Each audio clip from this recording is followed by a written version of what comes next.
Thomas is a tank engine who lives at a big station on the island of Sodor. He's a cheeky little engine with 6 small wheels, a short stumpy funnel, a short stumpy boiler, and a short stumpy dome.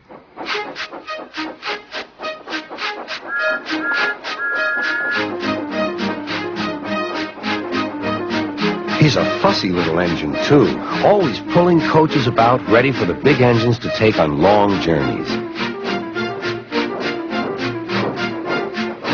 And when trains come in, he pulls the empty coaches away so that the big engines can go and rest.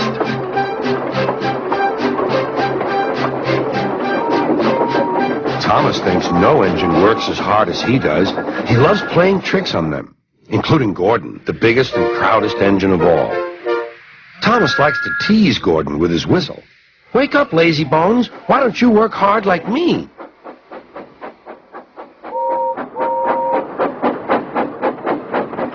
One day, after pulling the big express, Gordon had arrived back at the sidings very tired. He was just going to sleep when Thomas came up in his cheeky way.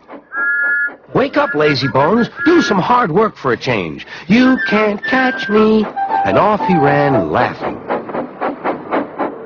Instead of going to sleep again, Gordon thought how he could get back at Thomas. One morning, Thomas wouldn't wake up. His driver and fireman couldn't make him start.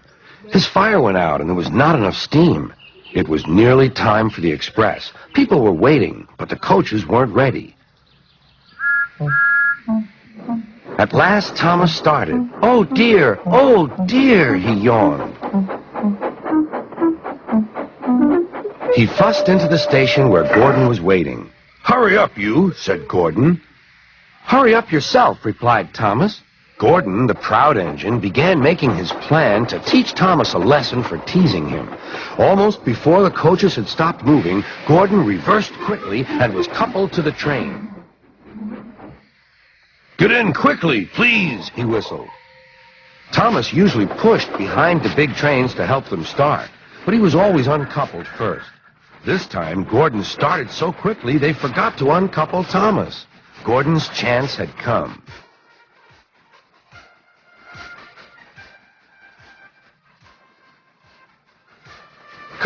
Come on, puffed Gordon to the coaches. The train went faster and faster. Too fast for Thomas. He wanted to stop, but he couldn't. Beep, beep. Stop. Hurry, laughed Gordon. You can't get away, laughed the coaches. Poor Thomas was going faster than he had ever gone before. He was out of breath and his wheels hurt him, but he had to go on. "I shall never be the same again," he thought sadly. "My wheels will be quite worn out."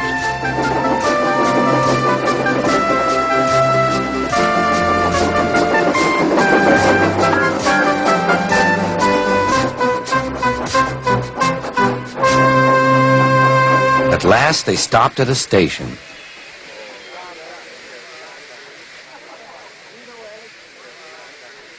Thomas was uncoupled and he felt very silly and exhausted. Next, he went onto a turntable, thinking of everyone laughing at him.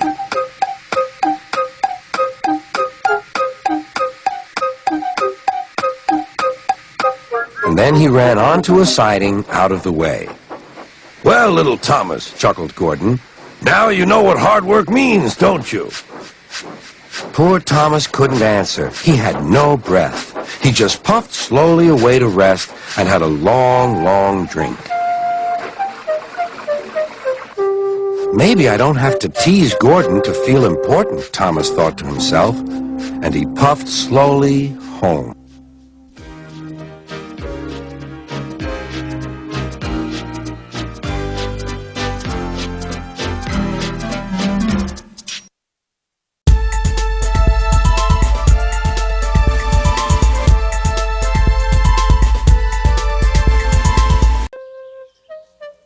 One day, Edward was in the shed where he lived with the other engines.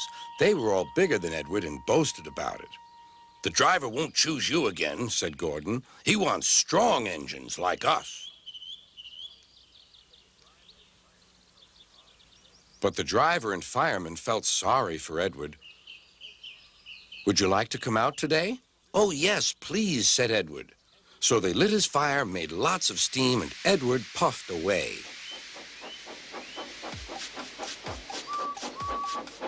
The other engines were very cross at being left behind.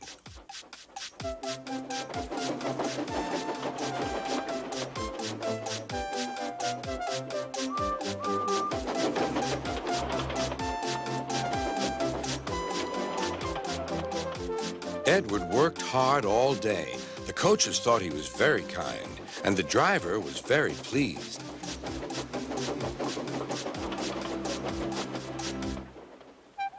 I'm going out again tomorrow, Edward told the other engines that night. What do you think of that? But he didn't hear what they thought, for he was so tired and happy that he fell asleep at once. Next morning, Edward woke up to find nothing had changed. Gordon was still boasting. You watch me, little Edward, as I rush through with the express. That will be a splendid sight for you. Goodbye, little Edward. Look out for me this afternoon.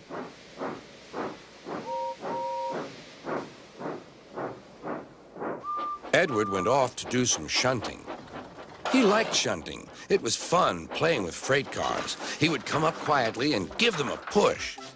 Then he would stop, and the silly freight cars would go bump into each other. Oh, they cried, whatever is happening?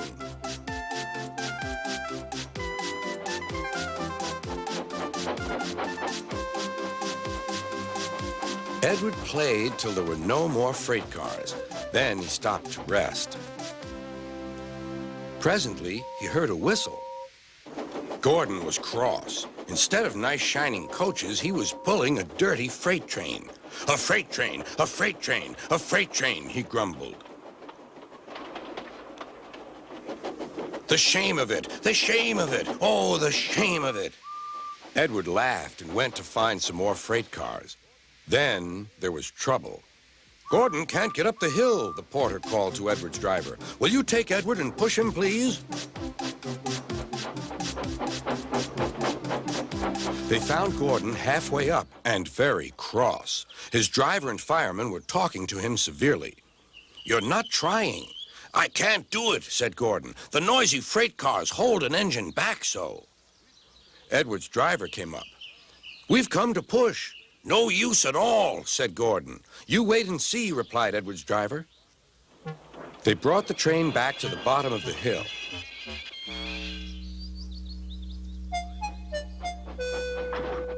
I'm ready, said Edward. No good, grumbled Gordon. They pulled and pushed as hard as they could.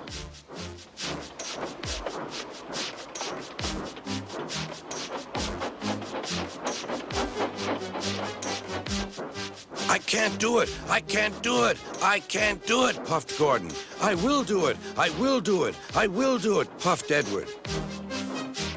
Edward pushed and puffed and puffed and pushed as hard as ever he could.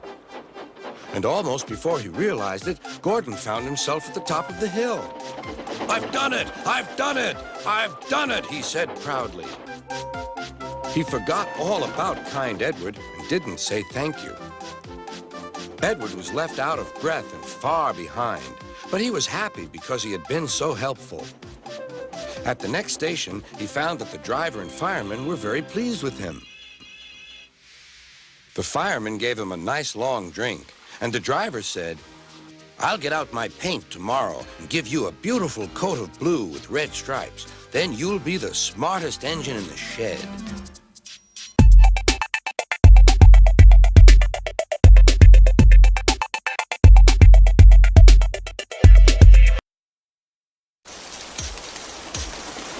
Once an engine attached to a train was afraid of a few drops of rain.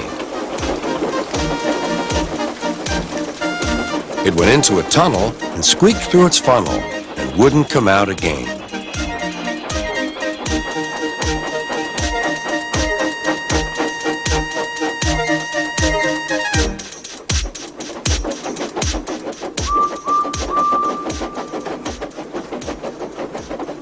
The engine's name is Henry. His driver and fireman argued with him, but he would not move. The rain will spoil my lovely green paint and red stripes, he said. The conductor blew his whistle till he had no more breath and waved his flag till his arms ached, but Henry still stayed in the tunnel and blew steam at him. I'm not going to spoil my lovely green paint and red stripes for you. Then along came Sir Topham Hatt, the man in charge of all the engines on the island of Sodor.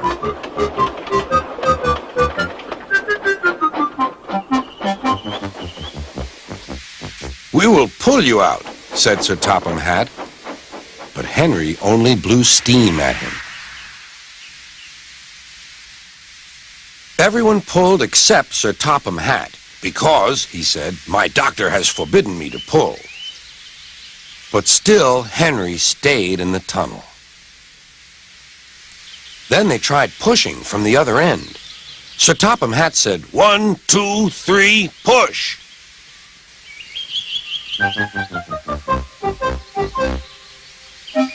But he didn't help. My doctor has forbidden me to push, he said. They pushed and pushed and pushed, but still Henry stayed in the tunnel. At last, Thomas came along. The conductor waved his red flag and stopped him. Everyone argued with Henry. Look, it has stopped raining, they said. Yes, but it will begin again soon, said Henry. And what would become of my green paint with red stripes then?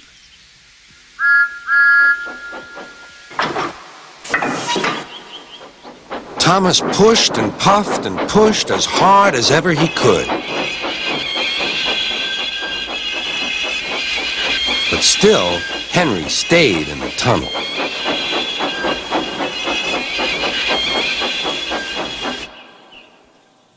Eventually, even Sir Topham Hatt gave up. We shall take away your rails, he said, and leave you here until you're ready to come out of the tunnel.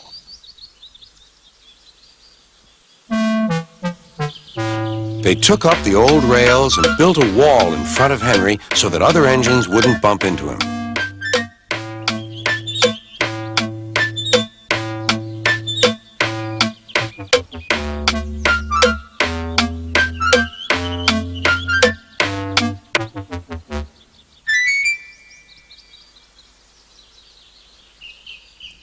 All Henry could do was to watch the trains rushing through the other tunnel. He was very sad because he thought no one would ever see his lovely green paint with red stripes again. As time went on, Edward and Gordon would often pass by. Edward would say, beep, beep, hello. And Gordon would say, boop, boop, boop, serves you right.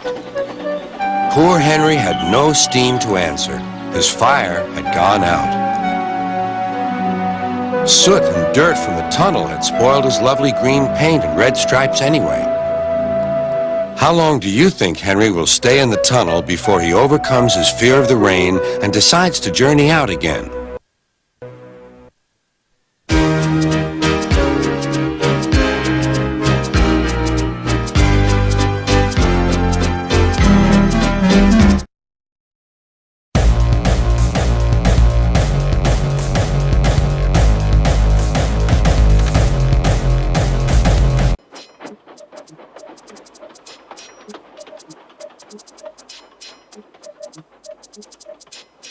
Gordon always pulled the big express. He was proud of being the only engine strong enough to do so.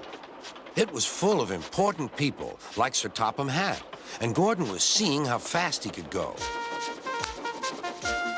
Hurry, hurry, hurry, he said. Trickety-trock, trickety-trock, trickety-trock, said the coaches. In a minute, Gordon would see the tunnel where Henry stood bricked up and lonely. Oh, dear, why did I worry about rain spoiling my lovely coat of paint? I'd like to come out of the tunnel. But Henry didn't know how to ask. I'm going to poop poop at Henry, said Gordon.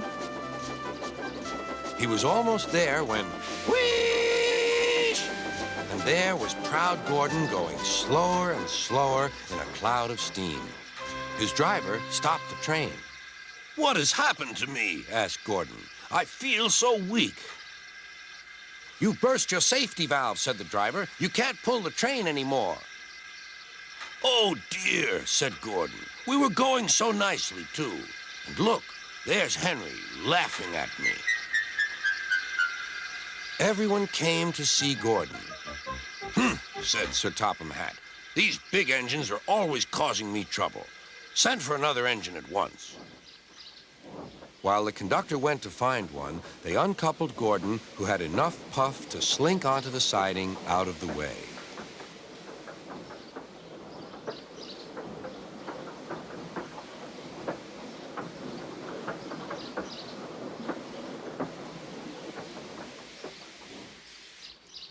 Edward was the only engine left. I'll come and try. Pooh, said Gordon. That's no use. Edward can't push the train. Kind Edward puffed and pushed and pushed and puffed, but he couldn't move the heavy coaches. I told you so, said Gordon. Why not let Henry try? Yes, said Sir Topham Hatt, I will. Will you help pull this train, Henry? Oh, yes, said Henry.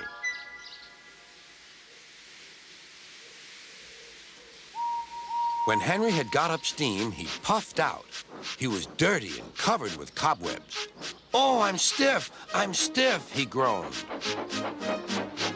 Have a run to ease your joints and find a turntable, said Sir Topham Hatt.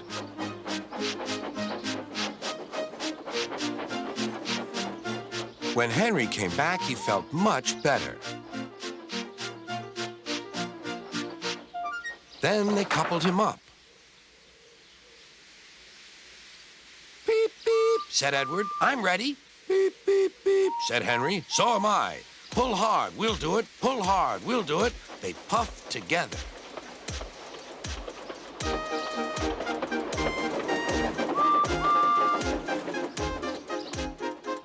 We've done it together, we've done it together, said Edward and Henry. You've done it, hooray! You've done it, hooray! Sang the coaches.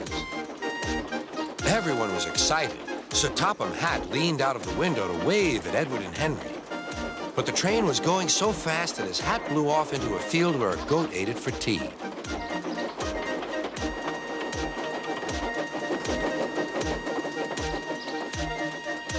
They never stopped till they came to the station at the end of the line.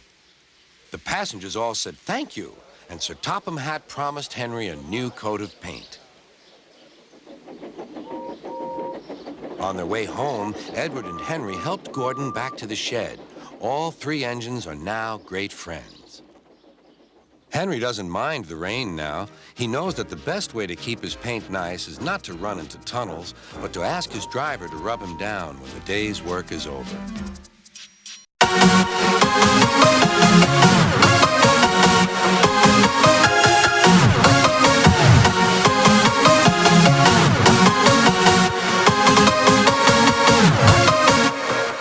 Let it go.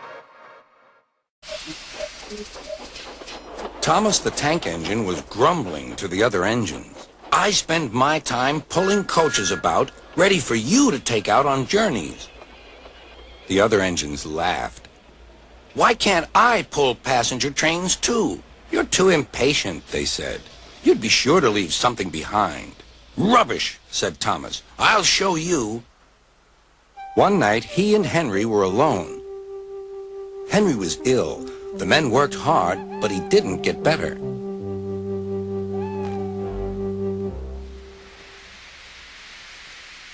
He felt just as bad next morning. Henry usually pulled the first train, and Thomas had to get his coaches ready. If Henry is ill, he thought, perhaps I shall pull his train. Thomas ran to find the coaches. Come along, he fussed. There's plenty of time, they grumbled. Thomas took them to the platform and wanted to run round in front at once. But his driver wouldn't let him. Don't be impatient, Thomas. Thomas waited and waited. The people got in. The conductor and station master walked up and down. The porter banged the doors, and still Henry didn't come. Thomas got more and more excited. Sir Topham Hatt came to see what was the matter, and the conductor and station master told him about Henry.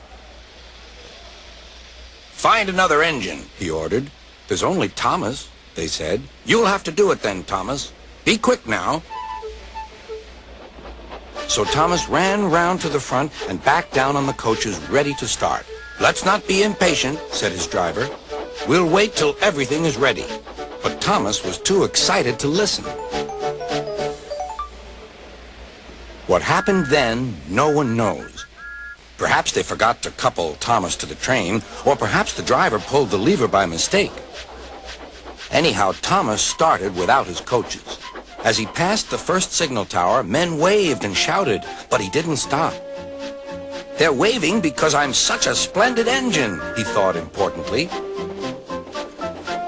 "Henry says it's hard to pull trains, but I think it's easy.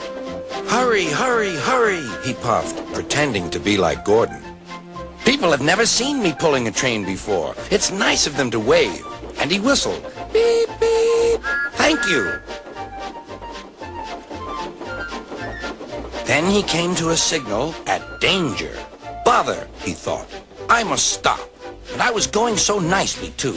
What a nuisance signals are. He blew an angry beep, beep on his whistle. The signalman ran up. "Hello, Thomas," he said. "What are you doing here?" "I'm pulling a train," said Thomas. "Can't you see?"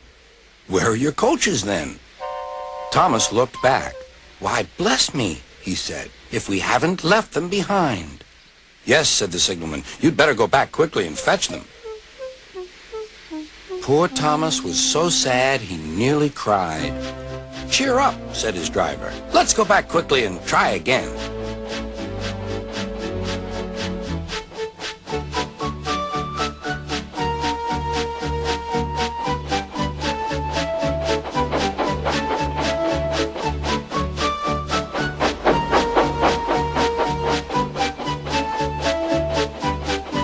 At the station, all the passengers were talking at once.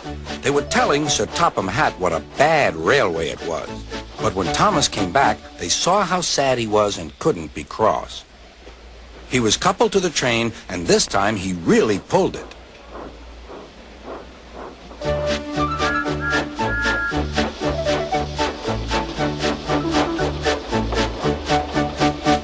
Afterwards, the other engines laughed at Thomas and said, "Look, there's Thomas who wanted to pull a train, but forgot about the coaches."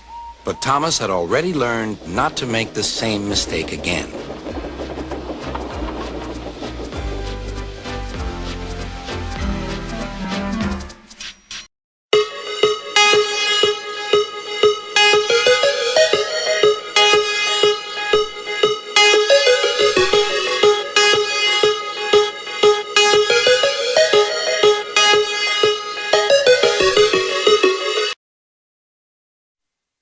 Thomas the Tank Engine wouldn't stop being a nuisance.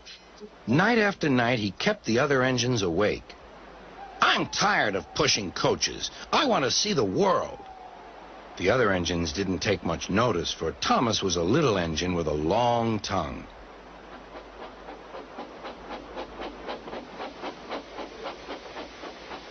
But one night, Edward came to the shed. He was a kind little engine and felt sorry for Thomas. "I've got some freight cars to take home tomorrow. If you take them instead of me, I'll push coaches in the yard." "Thank you," said Thomas. "That will be nice." Next morning, Edward and Thomas asked their drivers, and when they said yes, Thomas ran off happily to find freight cars.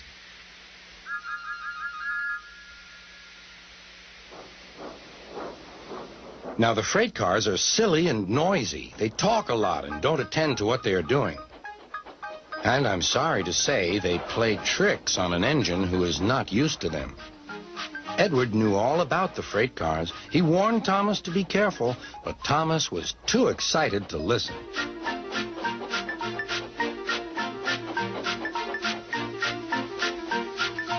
The shunter fastened the coupling, and when the signal dropped, Thomas was ready. The conductor blew his whistle, beep, beep, answered Thomas and started off. But the freight cars weren't ready. "Oh, oh," they screamed.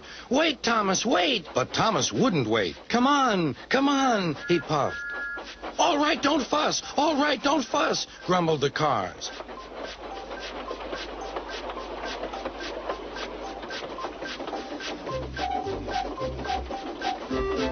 Thomas began going faster and faster. "Whoosh!" he whistled as he rushed through Henry's tunnel.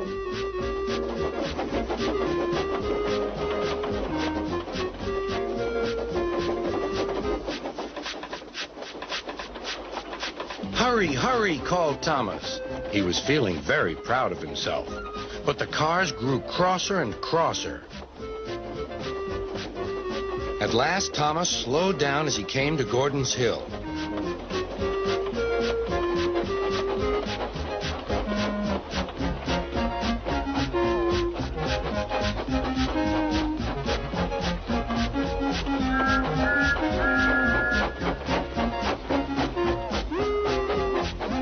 "Steady now, steady," warned the driver as they reached the top. He began to put on the brakes. We're stopping," called Thomas. "No, no, no," answered the cars, bumping into each other. Go on." Before the driver could stop them, they had pushed Thomas down the hill and were rattling and laughing behind him. Poor Thomas tried hard to stop them from making him go too fast. Stop pushing, he hissed. But the cars took no notice. Go on, they giggled in their silly way. "There's the station. Oh, dear, what shall I do?" cried Thomas. They rattled straight through and swerved into the goods yard. Thomas shut his eyes. "I must stop." When he opened his eyes, he saw he had stopped just in front of the buffers. There, watching him, was Sir Topham Hatt. "What are you doing here, Thomas?" he asked. "I've brought Edward's freight cars," Thomas answered. "Why did you come so fast?" "I didn't mean to. I was pushed," said Thomas. "You've got a lot to learn about freight cars, Thomas. After pushing them about here for a few weeks, you'll know almost as much about them as Edward. Then you'll be a really useful engine."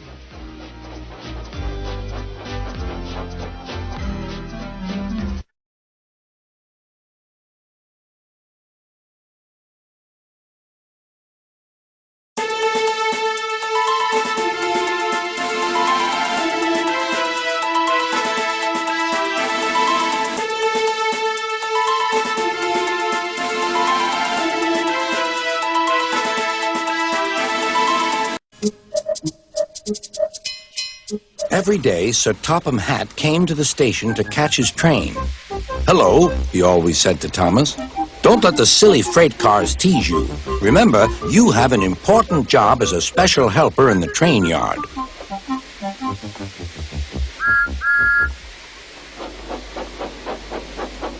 There were lots of freight cars, and Thomas worked very hard pushing and pulling them into place.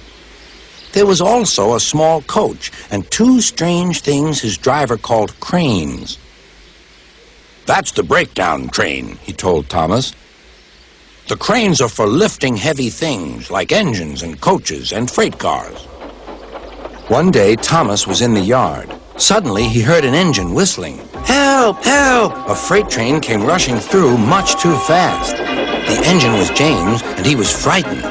His brake blocks were on fire. "They're pushing me! They're pushing me!" he panted. On, laughed the freight cars, still whistling, "Help! Help!" Poor James disappeared. "I'd like to teach those freight cars a lesson," said Thomas the tank engine. Soon came the alarm. "James is off the line! The breakdown train! Quickly!" Thomas was coupled on, and off they went.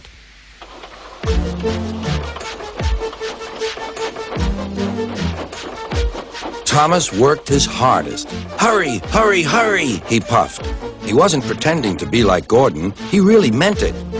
Bother those freight cars and their tricks. I hope poor James isn't hurt.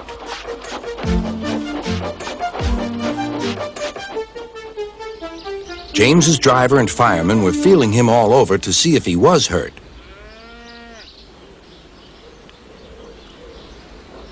Never mind, James, they said. It was those silly freight cars and your old wooden brakes that caused the accident.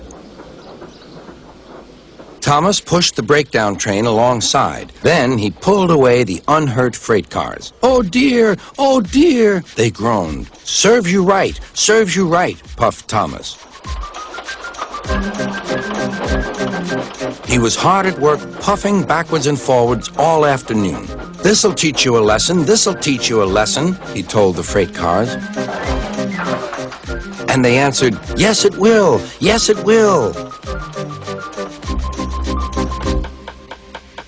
They left the broken cars, then with 2 cranes they put James back on the rails.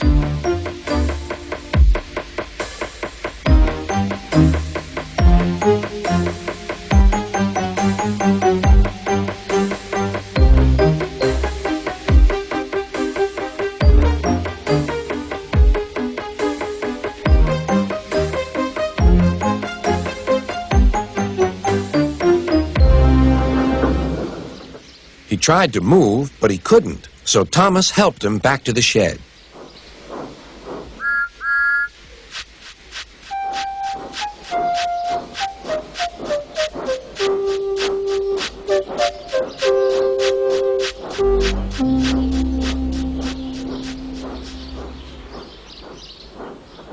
Sir Topham Hatt was waiting anxiously for them. "Well, Thomas," he said, "I've heard all about it, and I'm very pleased with you. You're a really useful engine. James shall have some proper brakes and a new coat of paint, and you shall have a branch line all to yourself." "Oh, thank you, sir," said Thomas. Now Thomas is as happy as can be. He has a branch line and 2 coaches called Annie and Clarabelle. He puffs proudly backwards and forwards with them all day.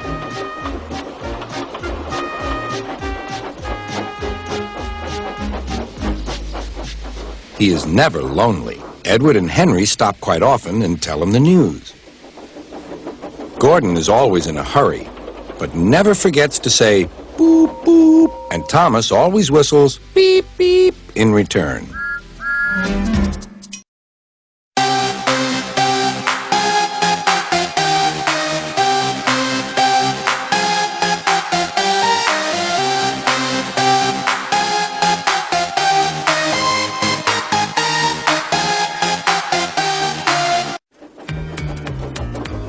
James was enjoying his life on the island of Sodor, but he still had a lot to learn.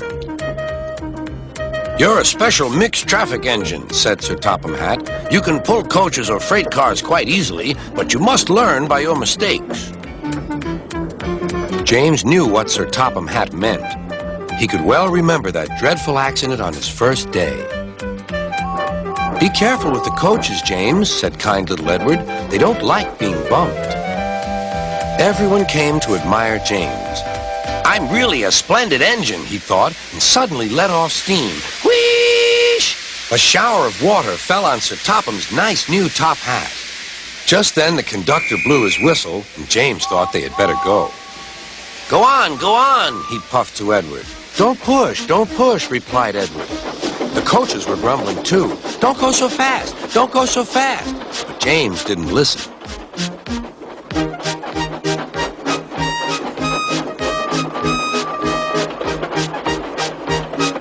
When at last they stopped at the next station, 2 coaches were beyond the platform. They had to go back to let the passengers out. But no one seemed to know about Sir Topham's new hat, so James felt happier. Presently, they came to the station where Thomas was waiting with his 2 coaches. "Hello, James," said Thomas. "Feeling better? That's good." "Oh, that's my conductor's whistle. I must go. I don't know what Sir Topham Hatt would do without me to run this branch line." And he puffed off importantly. Edward and James passed the field where James had had his accident. The fence was mended and the cows were back again.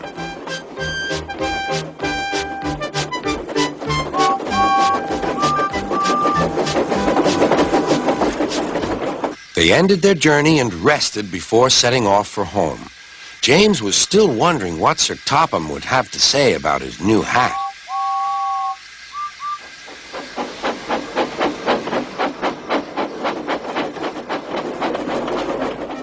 Next morning, he spoke severely to James. "If you can't behave, I shall take away your red coat and have you painted blue."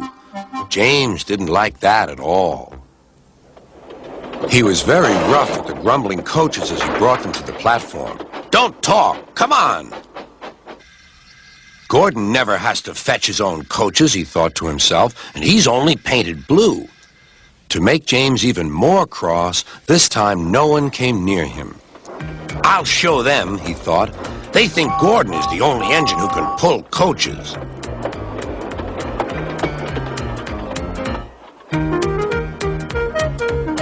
"Hurry, hurry, hurry," puffed James. "You're going too fast, you're going too fast," replied the coaches. James laughed and tried to go faster, but the coaches wouldn't let him. "We're going to stop, we're going to stop."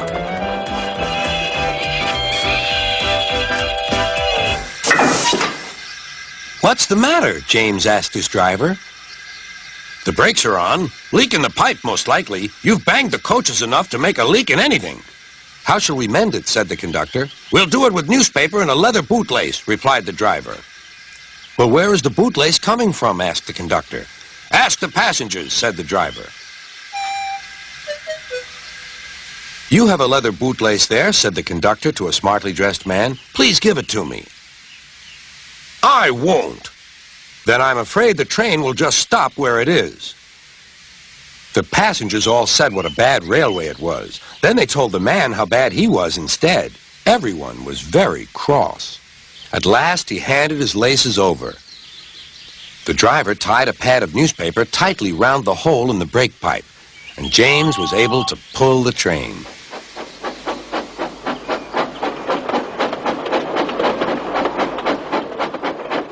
But he was a sadder and wiser James and took care never to bump coaches again.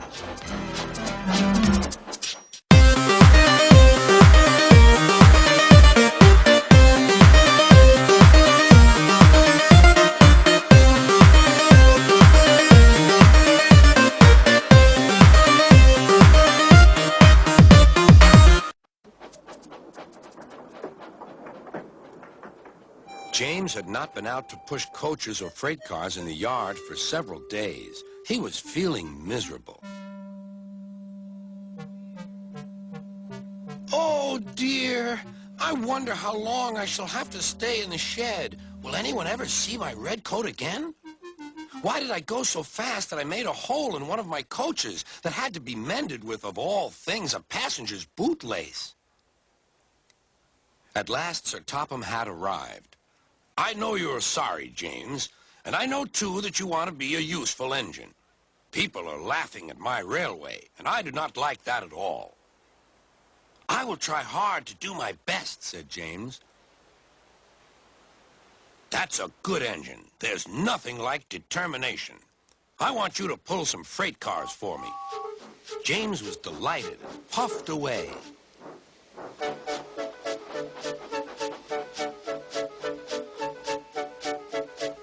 "Here's your freight train, James," said Thomas. "Have you got some bootlaces ready?" And he ran off laughing. "Oh, no," said the freight cars. "We want a proper engine, not a red monster." James took no notice and started as soon as the conductor was ready. Come along," he puffed. We won't," screamed the freight cars. But James didn't care, and he pulled the screeching cars sternly out of the station.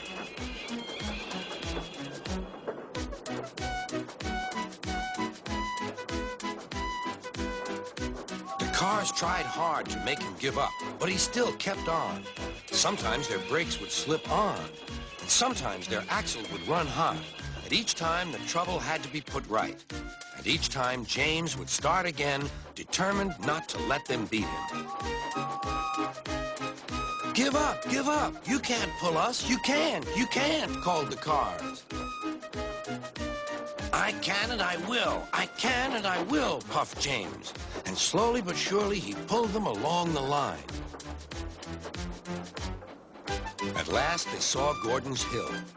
Look out for trouble, James, warned his driver. We'll go fast and get them up before they know it. Don't let them stop you. So James went faster. Soon they were halfway up. I'm doing it, he panted. Will the top never come? Then, with a sudden jerk, it all came easier. I've done it! Hooray! It's easy now. But his driver shut off steam. They've done it again. We've left our tail behind. Look! The last cars were running backwards down the hill. The coupling had snapped. But the conductor stopped the cars and got out to warn approaching engines. That's why it was easy, said James, as he backed the other cars carefully down. What silly things freight cars are. There might have been an accident. Should I help you, James? Called Edward. No, thank you. I'll pull them myself. Good. Don't let them beat you. You're doing well, whistled Edward, as James slowly struggled up the hill. I can do it, he puffed. He pulled and puffed as hard as he could. I've done it, he panted.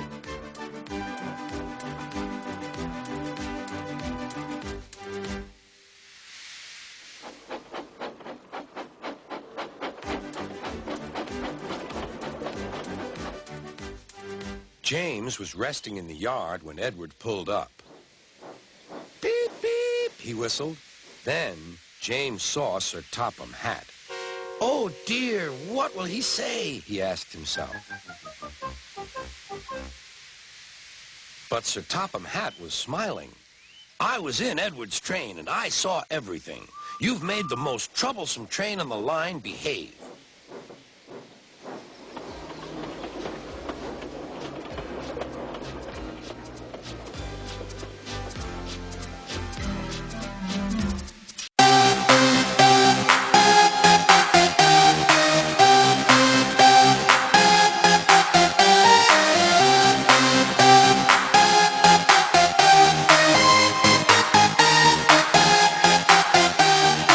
One night, Henry and Gordon were alone with James.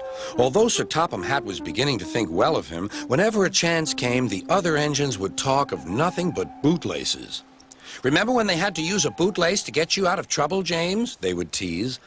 James tried to get back by talking about Henry, who got shut up in a tunnel, and Gordon, who got stuck on a hill, but they wouldn't listen. You talk too much, little James, said Gordon. A fine, strong engine like me has something to talk about. I'm the only engine who can pull the express. When I'm not there, they need two engines. Think of that. I've pulled expresses for years and have never once lost my way. I seem to know the right line by instinct. Every wise engine knows that the signalman sets the switches to make the engines run on the right tracks. But Gordon was so proud he had forgotten. Wake up, James, said Gordon next morning. It's time for the express. What are you doing? Odd jobs? Ah, well, we all have to begin somewhere, don't we? Run along and get my coaches. Don't be late. James went to get Gordon's coaches. They were all shining with new paint. He was careful not to bump them, and they followed him smoothly into the station singing happily. We're going away! We're going away!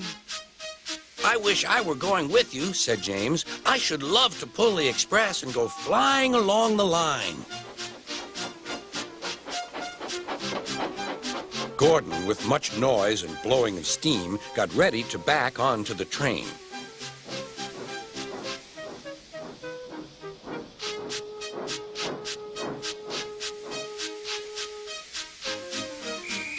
Sir Topham Hatt was on the train with other important people, and as soon as they heard the conductor's whistle, Gordon started. Look at me now, he puffed, and the coaches glided after him. Boop, boop, boop, boop, boop. Goodbye, little James. See you tomorrow. James watched the train disappear and then went back to work. He pushed some freight cars into their proper sidings and went to fetch the coaches for another train.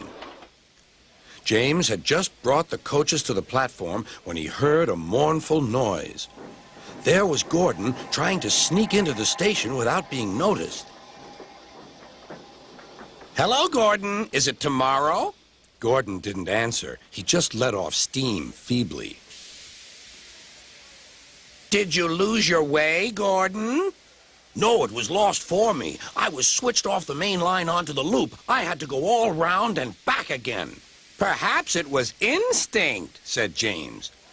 All the passengers were shouting at the ticket window, "We want our money back." Sir Topham Hatt climbed onto a cart and blew the conductor's whistle so loudly that they all stopped to look at him. Then he promised them a new train at once. "Gordon can't do it. Will you pull it for us, James?" "Yes, sir. I'll try." So James was coupled on and everyone got in. "Do your best, James," said Sir Topham Hatt. Come along, puffed James. "You're pulling us well, you're pulling us well," sang the coaches. "Hurry, hurry, hurry," puffed James.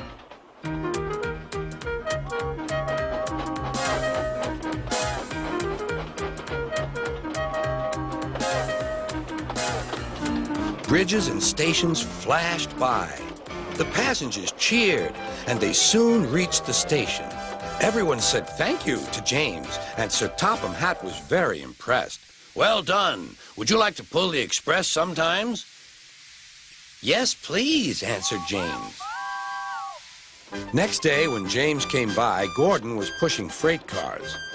"I like some quiet work for a change," he said. "I'm teaching these cars manners. You did well with those coaches, I hear." "Good. We'll show them." And he gave his cars a bump. James and Gordon are now good friends. James sometimes takes the express to give Gordon a rest. Gordon never talks about bootlaces, and they're both quite agreed on the subject of freight cars.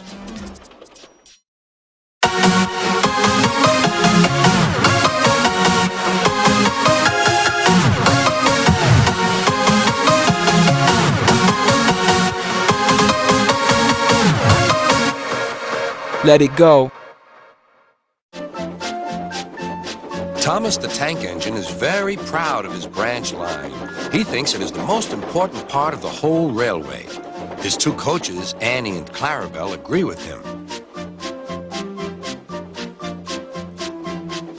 Annie can only take passengers, but Clarabelle can take passengers, baggage, and the conductor.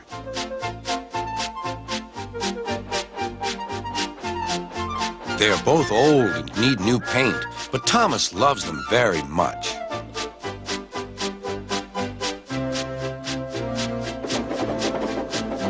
As they run backwards and forwards along the line, they sing songs to each other. When Thomas starts from a station, he sings, "Oh, come along, we're rather late. Oh, come along, we're rather late." And the coaches sing, "We're coming along, we're coming along." They don't mind what Thomas says to them because they know he is trying to please Sir Topham Hatt. And they know, too, that if Thomas is cross, he's not cross with them. One day, they had to wait for Henry's train, which made Thomas very cross.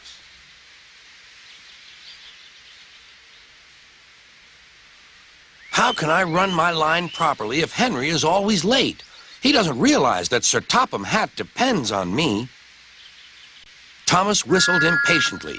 He wanted to leave, but he had to wait for Henry's passengers.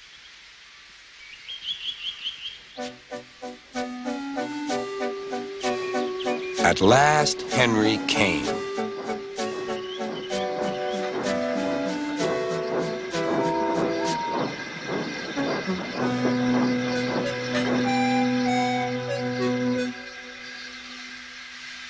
"Where have you been, lazy bones?"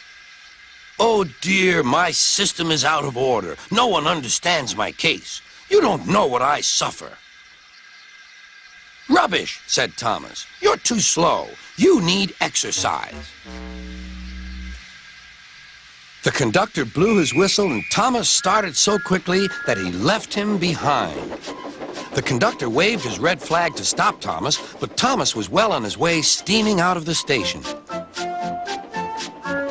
Come along, puffed Thomas. But Clarabelle didn't want to come.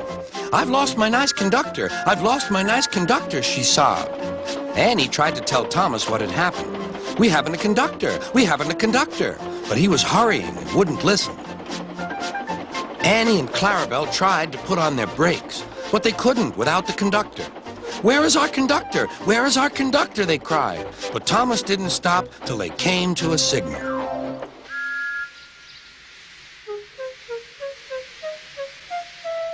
Bother that signal, said Thomas. What's the matter? I don't know, said his driver. The conductor will tell us in a minute. They waited and waited, but the conductor didn't come. Beep, beep, beep. Where's the conductor? Whistled Thomas. We've left him behind, sobbed Annie and Clarabelle together.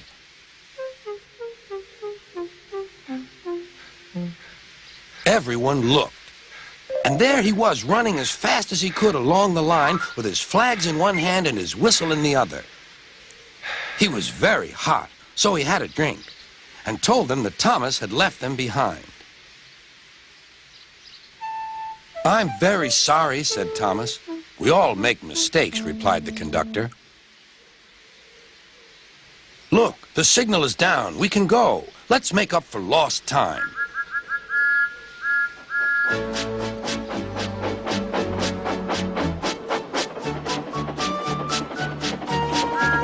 Annie and Clarabelle were so pleased to have their conductor again that they sang as fast as you like, to Thomas all the way.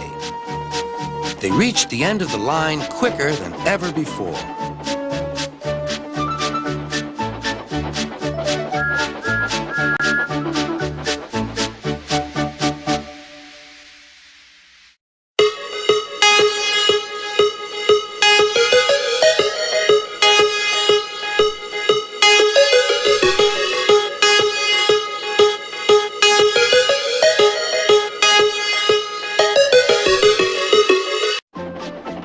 When Thomas puffed along his branch line, he always looked forward to something special. The sight of the river. As he rumbled over the bridge, he would see people fishing. Thomas often wanted to stay and watch, but his driver said no. What would Sir Topham Hatt say if we were late? Every time he met another engine, he would say, I want to fish. But they all had the same answer. Engines don't go fishing. Silly stick in the muds, thought Thomas. One day, he stopped as usual to take in water at the station by the river. Out of order. Bother, said Thomas. I'm thirsty. Never mind, said his driver. We'll get some water from the river.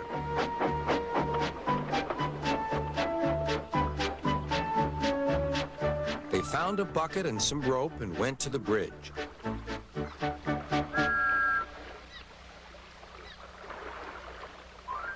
Then the driver let the bucket down to the water. The bucket was old and had 5 holes, so they had to fill it, pull it up, and empty it into Thomas's tank as quickly as they could, several times over.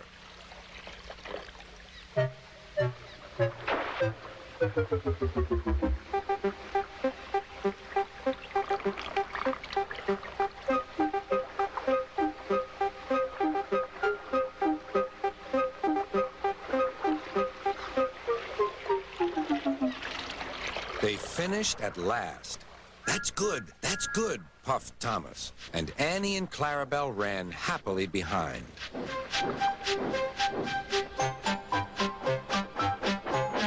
Suddenly, Thomas began to feel a pain in his boiler. Steam began to hiss from his safety valve in an alarming way. There's too much steam, said his driver. Oh dear, groaned Thomas. I'm going to burst. I'm going to burst. They damped down his fire and struggled on. I've got such a pain. I've got such a pain, Thomas hissed.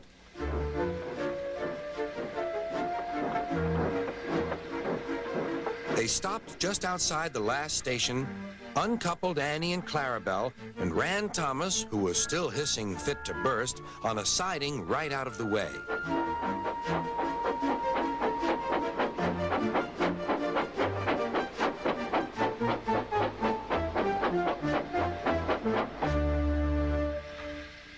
Then, while the conductor telephoned for an engine inspector, the driver found notices in large letters which he hung on Thomas in front and behind.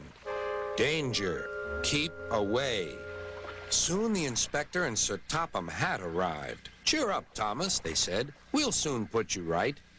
The driver told them what had happened. So the feed pipe is blocked, said the inspector. I'll just look in the tanks. He climbed up and peered in. Then he came down. Excuse me, sir. Please look in the tank and tell me what you see. Certainly, Inspector, replied Sir Topham Hatt. He clambered up, looked in, and nearly fell off in surprise. Inspector, he whispered, can you see fish? Gracious goodness me, how did the fish get there, driver? We must have fished them from the river with our bucket, replied Thomas's driver. Well, Thomas, so you and your driver have been fishing, but fish don't suit you. We must get them out. They all took turns at fishing in Thomas's tank, while Sir Topham Hatt looked on and told them how to do it. When they had caught all the fish, they had a lovely picnic supper of fish and chips. That was good, said Sir Topham Hatt. But fish don't suit you, Thomas, so you mustn't do it again. No, sir, I won't, said Thomas sadly. Engines don't go fishing. It's too uncomfortable.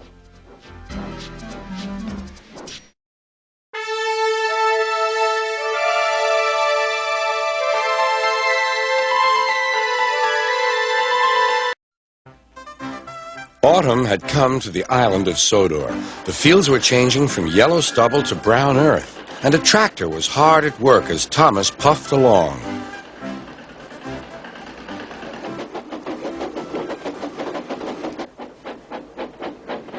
Later, Thomas saw the tractor close by. "Hello," said the tractor. "I'm Terence. I'm plowing." "I'm Thomas. I'm pulling a train. What ugly wheels you've got." "They're not ugly. They're caterpillars," said Terence. "I can go anywhere. I don't need rails." "I don't want to go anywhere," said Thomas. "I like my rails, thank you." Winter came with dark clouds full of snow. "I don't like it," said Thomas's driver. "A heavy fall is coming. I hope it doesn't stop us." "Huh," said Thomas. "Soft stuff. Nothing to it." And he puffed on, feeling cold but confident. They finished their journey safely, but by now the country was covered.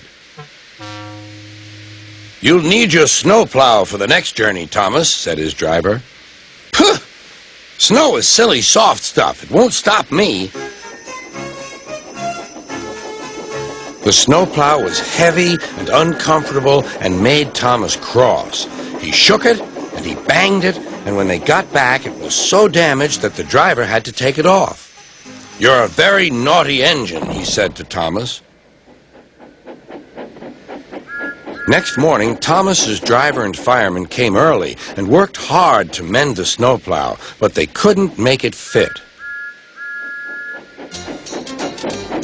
Thomas was pleased. "I shan't have to wear it. I shan't have to wear it," he puffed to Annie and Clarabelle. But they were rather worried. "I hope it's all right. I hope it's all right," they whispered to each other. The driver was worried, too. "It's not bad here," he said to the fireman, "but it's sure to be deep in the valley." "Silly, soft stuff," puffed Thomas. "I didn't need that stupid old thing yesterday, and I shan't today. Snow can't stop me." He rushed into a tunnel thinking how clever he was, but there was trouble ahead. "Cinders and ashes," said Thomas. "I'm stuck." And he was. "Back, Thomas, back," said his driver. Thomas tried, but his wheels spun and he couldn't move. The conductor went back for help, while everyone else tried to dig the snow away. But as fast as they dug, more snow slipped down until Thomas was nearly buried. "Oh, my wheels and coupling rods! I shall have to stop here till I'm frozen. What a silly engine I am!" And Thomas began to cry. At last, a bus came to rescue the passengers. And then, who should come to Thomas's rescue but Terence? Snow never worries him.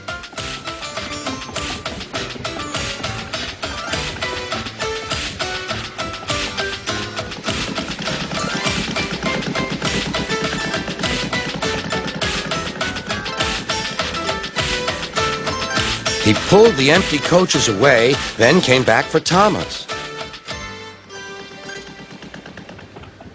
Thomas's wheels were clear, but still spun when he tried to move.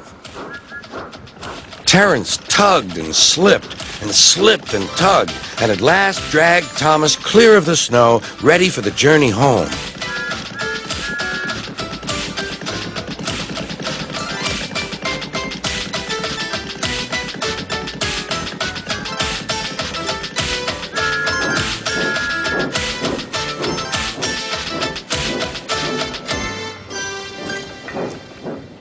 "Oh, thank you, Terence. Your caterpillars are splendid," said Thomas. "I hope you'll be sensible now, Thomas," said his driver. "I'll try," said Thomas, and he puffed slowly away.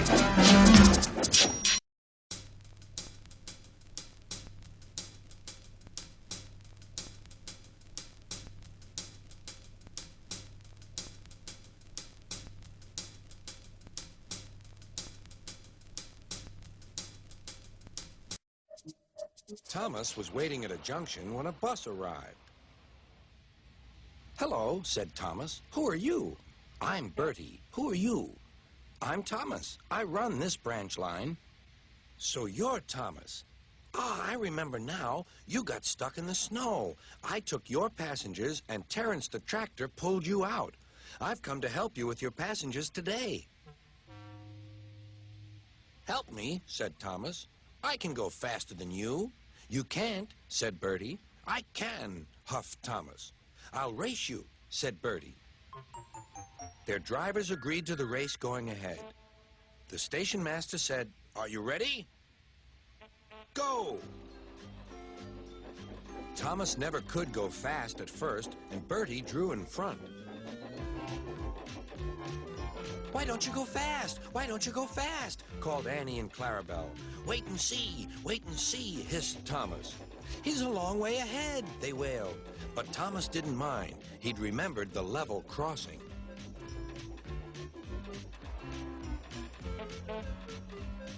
There was Bertie fuming at the gates while they sailed gaily through. "Goodbye, Bertie," called Thomas.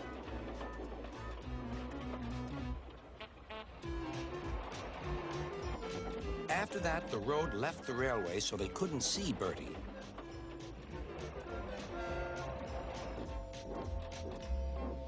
Then they had to stop at the station to let off passengers. "Beep, beep. Quickly, please," called Thomas, and off they went again. Come along," sang Thomas. We're coming along," sang Annie and Clarabelle. Hurry, hurry, hurry," panted Thomas. Then he looked ahead. There was Bertie tooting triumphantly on his horn. Oh, dearie me," groaned Thomas. "Steady, Thomas," said his driver. "We'll beat Bertie yet. We'll beat Bertie yet. We'll beat Bertie yet," echoed Annie and Clarabelle. We'll do it," panted Thomas. "Oh, bother, there's a station." Then he heard Bertie. "Goodbye, Thomas. You must be tired. Sorry I can't stop. We buses have to work, you know. Goodbye." "Oh, dear," thought Thomas. "We've lost." But he felt better after a drink. The signal dropped. "Hurrah, we're off! Hurrah, we're off!" puffed Thomas.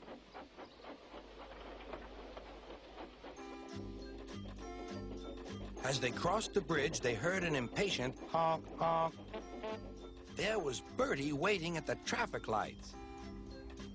He started with a roar and chased on after Thomas again. Now Thomas reached his full speed. Bertie tried hard, but Thomas was too fast.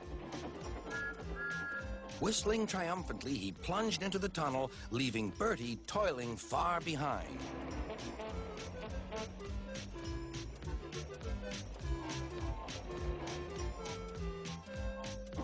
We've done it! We've done it! Panted Thomas. We've done it, hooray! We've done it, hooray! Chanted Annie and Clarabelle as they whooshed into the last station.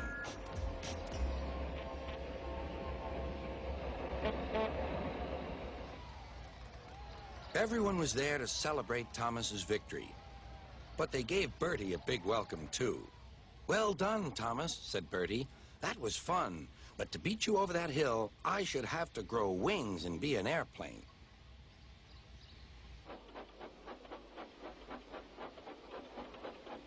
They now keep each other very busy. They often talk about their race, but Bertie's passengers don't like being bounced like peas in a frying pan.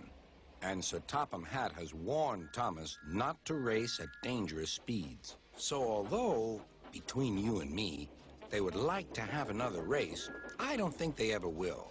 Do you?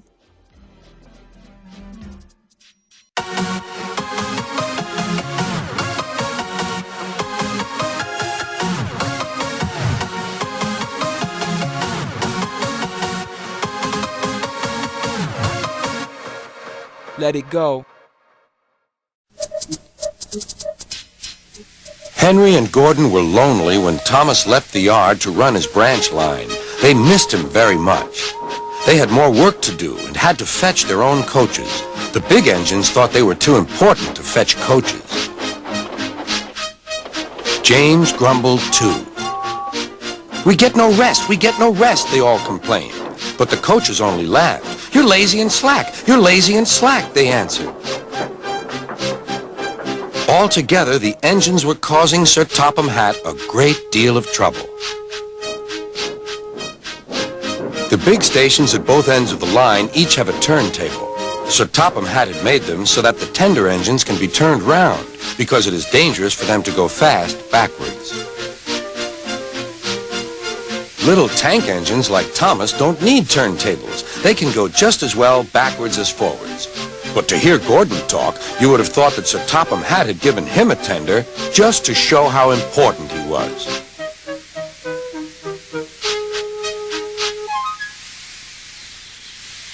You don't understand, little Thomas. We tender engines have a position to keep up. It doesn't matter where you go, but we are important. And for Sir Topham Hatt to make us do shunting, fetch coaches, and go on some of those dirty sidings, it's not the proper thing.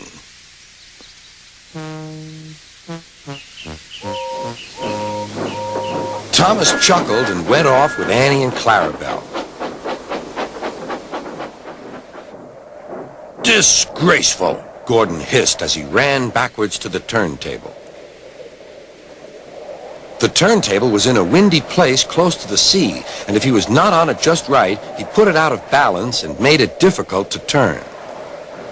Today, Gordon was in a bad temper, and the wind was blowing fiercely. His driver tried to make him stop in the right place, but Gordon wasn't trying. The fireman tried to turn the handle, but Gordon's weight and the strong wind prevented him. It's no good, they said at last. Your big tender upsets the balance. If you were a little tank engine, you'd be all right. Now you'll have to pull the next train backwards. Look, called some boys. There's a new tank engine. Oh, it's only Gordon back to front. Hello, called Thomas. Playing tank engines? Sensible engine. Take my advice. Scrap your tender and have a nice bunker. Gordon said nothing. Even James laughed when he saw him. Take care, hissed Gordon. You might stick too. No fear, chuckled James. I'm not so fat as you. I mustn't stick, thought James. He stopped on just the right place to balance the table. It could now swing easily. Gordon arrived in time to see everything. James turned much too easily. The wind puffed him round like a top. He couldn't stop.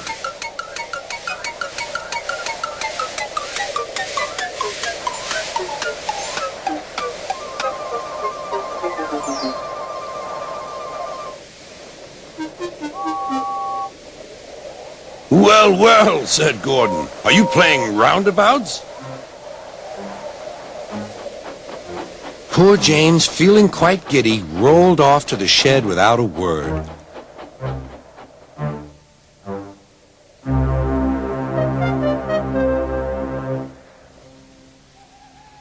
That night, the three engines had an indignation meeting. It's shameful to treat tender engines like this. Gordon has to go backwards, and people think he's a tank engine. James spins round like a top, and everyone laughs at us. And to add to that, Sir Topham Hatt makes us all shunt in dirty sidings. Ugh!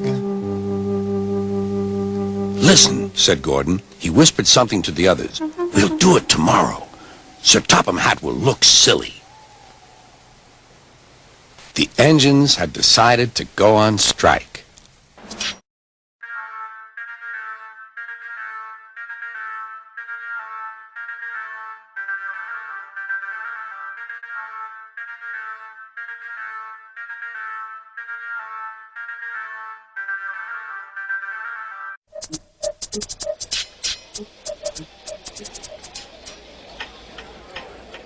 Sir Topham Hatt sat in his office listening to the noise outside. The passengers were angry. The station master came in. There's trouble in the shed, sir. Henry is sulking. There's no train, and the passengers are saying this is a bad railway. Indeed, said Sir Topham Hatt, we cannot allow that. He found Gordon, James, and Henry looking very cross. Come along, Henry. It's time your train was ready. Henry's not going, said Gordon. We won't shunt like little tank engines. That was Thomas's job. We're important tender engines. You fetch our coaches and we will pull them. Tender engines don't shunt. We'll see about that, said Sir Topham Hatt. No engine on my railway is too important for small jobs. And he hurried away to find Edward. The yard has never been the same since Thomas left to run his branch line, he thought sadly. Edward was shunting. Leave those freight cars, please, Edward, said Sir Topham Hatt. I want you to push coaches for me in the yard. Thank you, sir. That will be a nice change. That's a good engine. Off you go, then.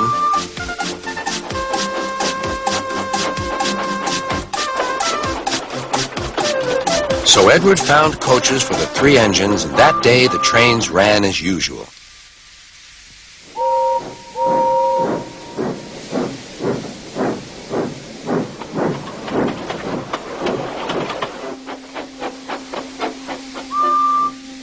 But next morning, Edward looked unhappy. Gordon came clanking past, hissing rudely. Bless me, said Sir Topham Hatt. What a noise! They all hiss me, sir, answered Edward. They say tender engines don't shunt, and last night they said I have gray wheels. I haven't, have I, sir? No, Edward, you have nice blue ones, and I'm proud of you. Tender engines do shunt, but all the same, we do need another tank engine here. He went to a workshop, and they showed him all sorts of engines.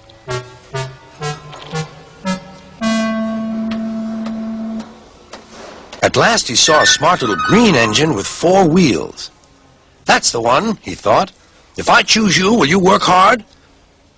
Oh, sir. Yes, sir. That's a good engine. I'll call you Percy. Yes, sir. Thank you, sir.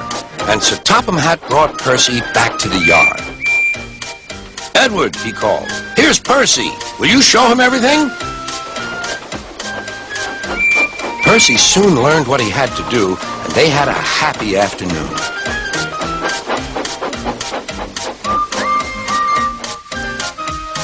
Then Henry came by, hissing as usual. Wheesh! Went Percy. Henry jumped and ran back to the shed.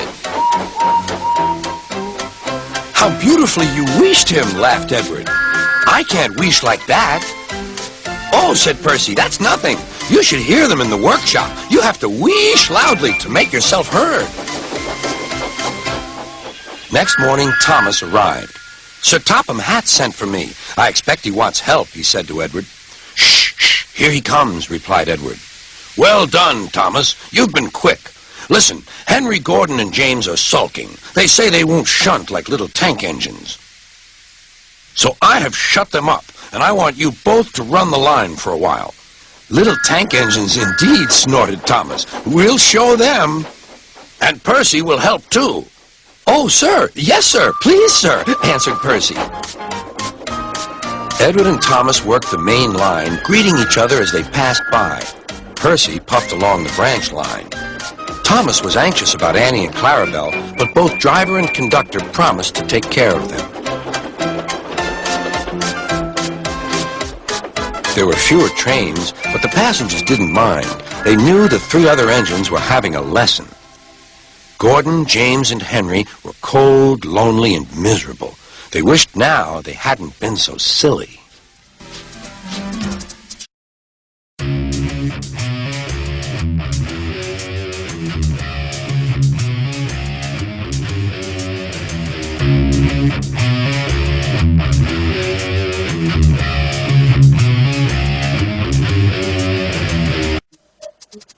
Henry, James, and Gordon were miserable.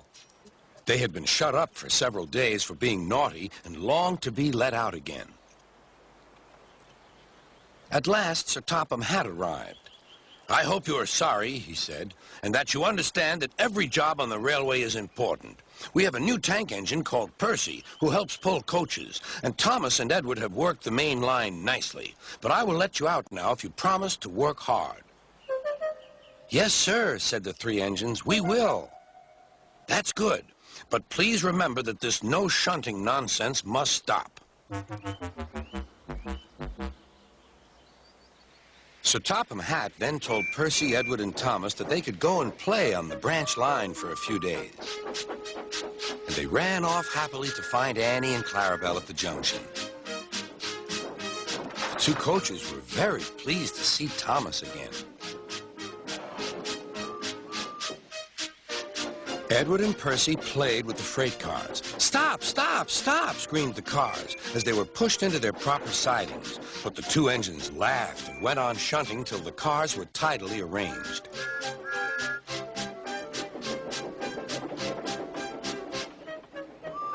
Next, Edward took some empty cars to the quarry. Percy was left alone. He didn't mind that a bit. He liked watching trains and being cheeky to the other engines. "Hurry, hurry, hurry," he would call, and they got very cross.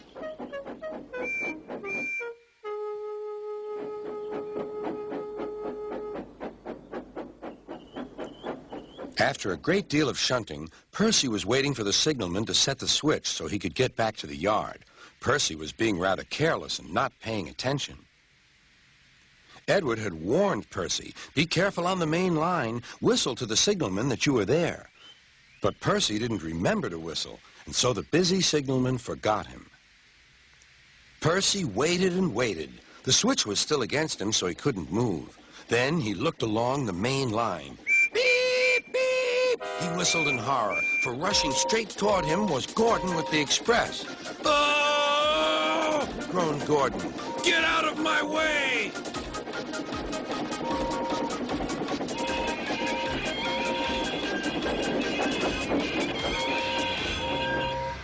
Percy opened his eyes. Gordon had stopped with Percy's buffers just a few inches from his own. But Percy had begun to move. "I won't stay here. I'll run away," he puffed. He went straight through Edward's station and was so frightened that he ran right up Gordon's hill without stopping.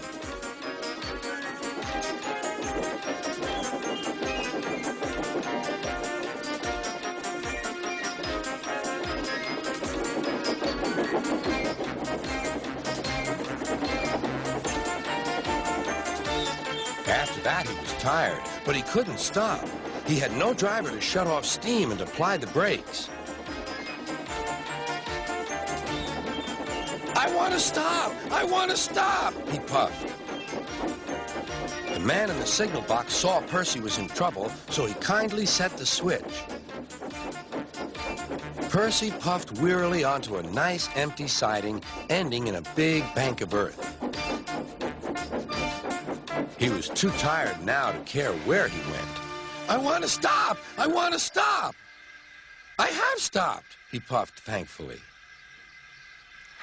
"Never mind, Percy," said the workmen as they dug him out. "You shall have a drink and some coal, and then you'll feel better." Presently, Gordon arrived. Well done, Percy. You started so quickly that you stopped a nasty accident. I'm sorry I was cheeky, said Percy. You were clever to stop, replied Gordon. Then Gordon helped pull Percy out from the bank. The two engines are now good friends, but Percy is always most careful when he goes out on the main line.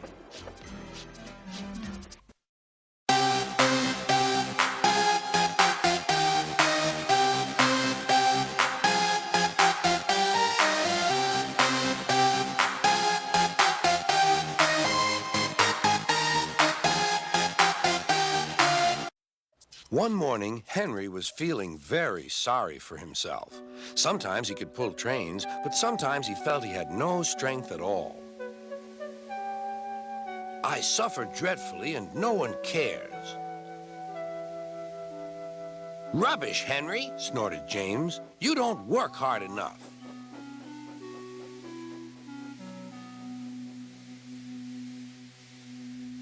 Sir Topham Hatt spoke to him too. What's wrong with you, Henry? You have had lots of new parts and new paint, too, but they've done you no good. If we can't make you better, we must get another engine instead of you to do the work.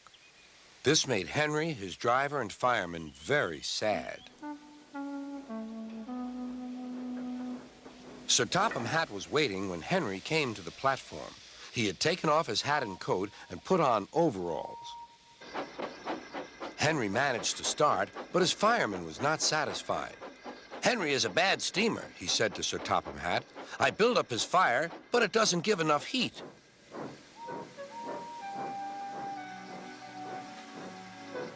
Henry tried very hard, but it was no good. He didn't have enough steam and came to a stop outside Edward's station. Oh, dear, thought Henry. I shall have to go away. Oh, dear, oh, dear. All he could do was to go slowly onto a siding, and Edward took charge of the train. Sir Topham Hatt and the fireman went on discussing Henry's troubles. What do you think is wrong, fireman? Asked Sir Topham Hatt. Excuse me, sir, he answered, but the fact is the coal is wrong. We've had a poor lot lately, and today it's worse. The other engines can manage. They have big fireboxes. Henry's is small and can't make the heat. With Welsh coal, he'd be a different engine. It's expensive, said Sir Topham Hatt, but Henry must have a fair chance. James shall go and fetch some.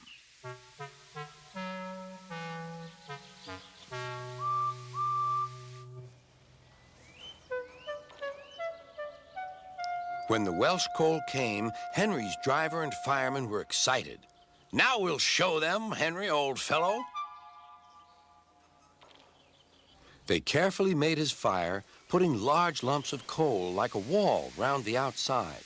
Then the glowing middle part was covered with smaller lumps. You're spoiling my fire, complained Henry. Wait and see, said the fireman. We'll have a roaring fire just when we want it. The fireman was right. When Henry reached the platform, the water was boiling nicely, and he had to let off steam. How are you, Henry? Beep, beep, beep. I feel fine. Have you a good fire, driver? Never better, sir, and plenty of steam. No record breaking, warned Sir Topham Hatt. Don't push him too hard. Henry won't need pushing, sir. I'll have to hold him back.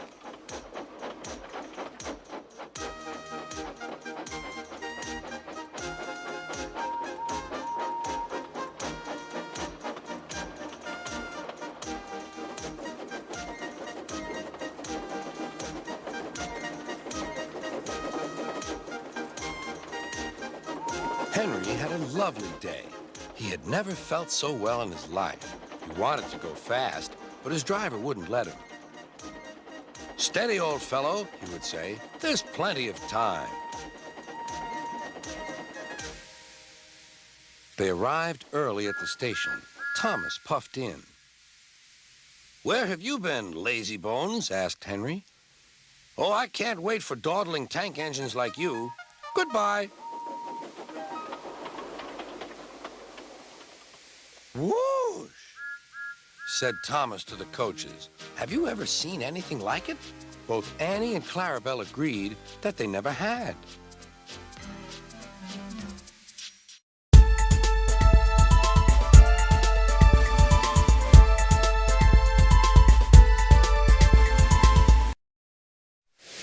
One winter evening, Henry's driver said, "We'll be out early tomorrow. We've got to take the Flying Kipper. Don't tell Gordon, but I think if we pull the Kipper nicely, Sir Topham Hatt will let us pull the Express. The special coal they gave you is working well." "Hooray!" cried Henry. "That will be lovely."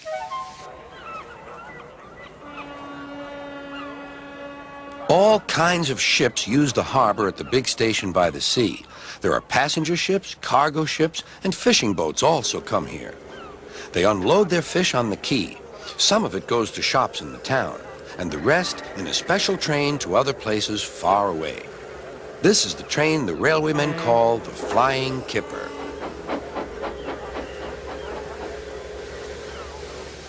Henry was ready at 5 o'clock.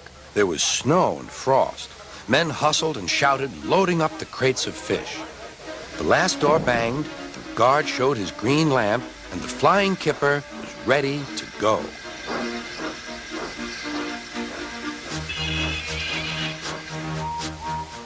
Come on, don't be silly, puffed Henry to the freight cars.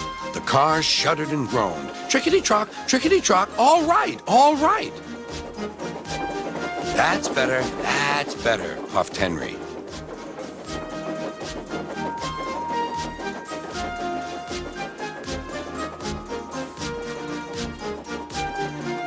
Clouds of smoke and steam poured from his funnel into the cold air, and the fire's light shone brightly. Hurry, panted Henry.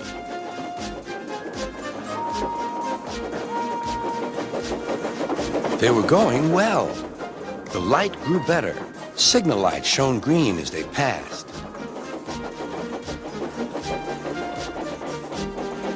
Then a yellow signal appeared ahead. His driver prepared to stop, but the home signal was down. All clear, Henry. Away we go. They couldn't know the switches from the main line to a siding were frozen, and the home signal should have been set at danger, but snow had forced it down. A freight train was waiting in the siding to let the Flying Kipper pass, and the driver and fireman were drinking cocoa in the caboose. "The Kipper is due," said the conductor. "Who cares?" said the fireman. "This is good cocoa." The driver got up. "Come on, fireman, back to our engine." They got out just in time.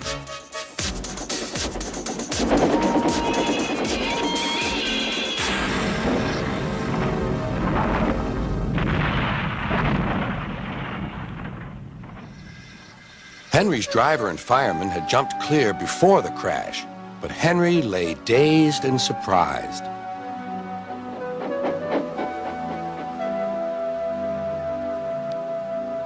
Sir Topham Hatt came to see him.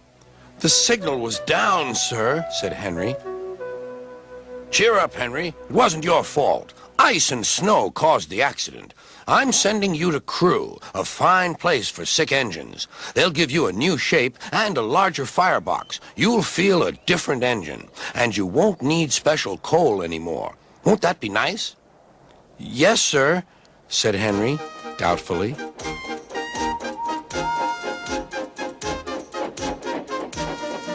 Henry liked being at Crewe, but was glad to come home.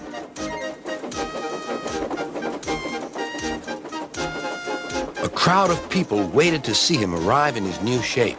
He looked so splendid and strong that they gave him 3 cheers. "Beep, beep," he whistled. "Thank you very much."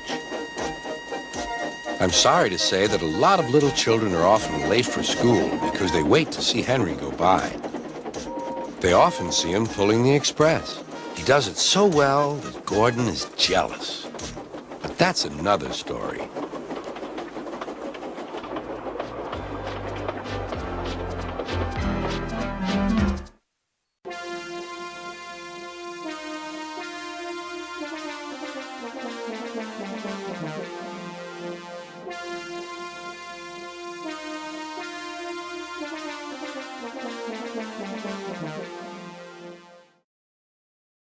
Gordon was cross. "Why should Henry have a new shape?" he grumbled. "A shape good enough for me is good enough for him. He goes gallivanting off, leaving us to do his work, and comes back saying how happy he feels. It's disgraceful. And there's another thing. Henry whistles too much. No respectable engine ever whistles loudly at stations. It isn't wrong, but we just don't do it." Poor Henry didn't feel happy anymore. "Never mind," whispered Percy. "I'm glad you're home again. I like your whistling." "Goodbye, Henry," called Gordon. "We're glad to have you with us again, but remember what I said." Later, Henry stopped at Edward's station. "Hello, Henry," said Edward. "You look splendid. I was pleased to hear your happy whistle yesterday." "Thank you, Edward," smiled Henry. "Shh! Can you hear something?" "It sounds like Gordon," said Edward, "and it ought to be Gordon. But Gordon never whistled like that." It was Gordon. He came rushing down the hill at a tremendous rate. He didn't look at Henry, and he didn't look at Edward. He screamed straight through the station and disappeared. "Well," said Edward. "It isn't wrong," chuckled Henry, "but we just don't do it." And he told Edward what Gordon had said.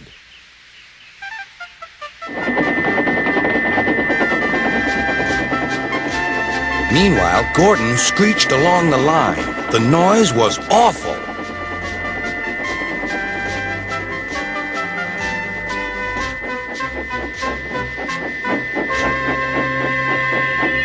At the station, everyone covered their ears. Sir Topham Hatt covered his ears, too. "Take him away," he bellowed, "and stop that noise." Gordon puffed sadly away, but he wouldn't stop whistling until two fitters climbed up and knocked his whistle valve in place. That night, Gordon slunk into the shed. He was glad it was empty.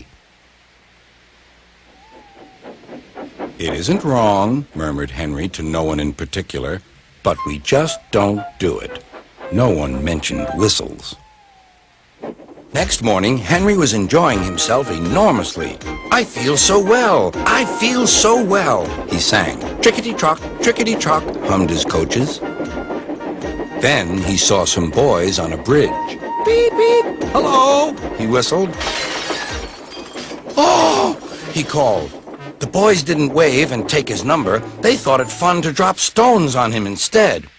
"They've broken our glass! They've broken our glass!" cried the coaches. The passengers weren't hurt, but they were cross. "Call the police!" "No," said the driver. "Leave it to Henry and me." "What will you do?" they asked. "Can you keep a secret?" "Yes, yes." "Well then," said the driver, "Henry is going to sneeze at those boys."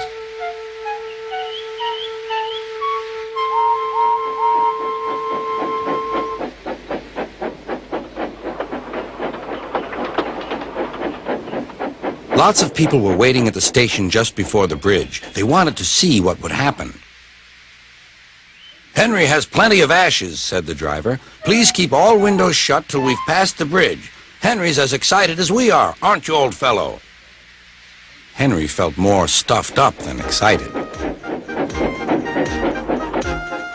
Soon they could see the boys, and they all had stones. "Are you ready, Henry?" said the driver. "Sneeze hard when I tell you." "Now," he said. Achoo!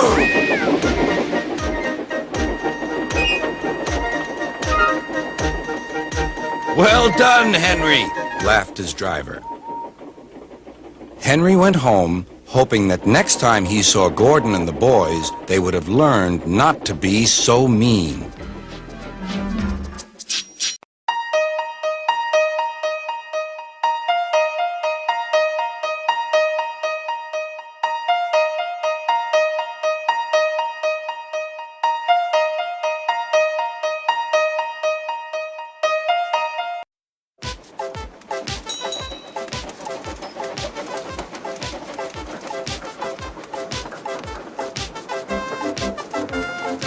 Toby is a tram engine.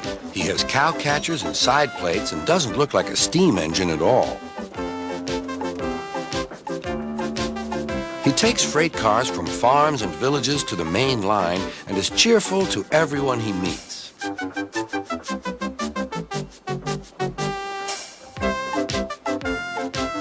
He has a coach called Henrietta who has seen better days.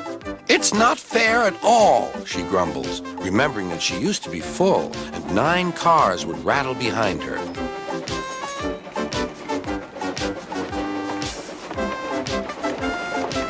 Now there are only 3 or 4, for the farms and factories send their goods mostly by truck. Toby is always careful. The cars, buses, and trucks often have accidents. Toby hasn't had an accident for years, but the buses are crowded and Henrietta is empty.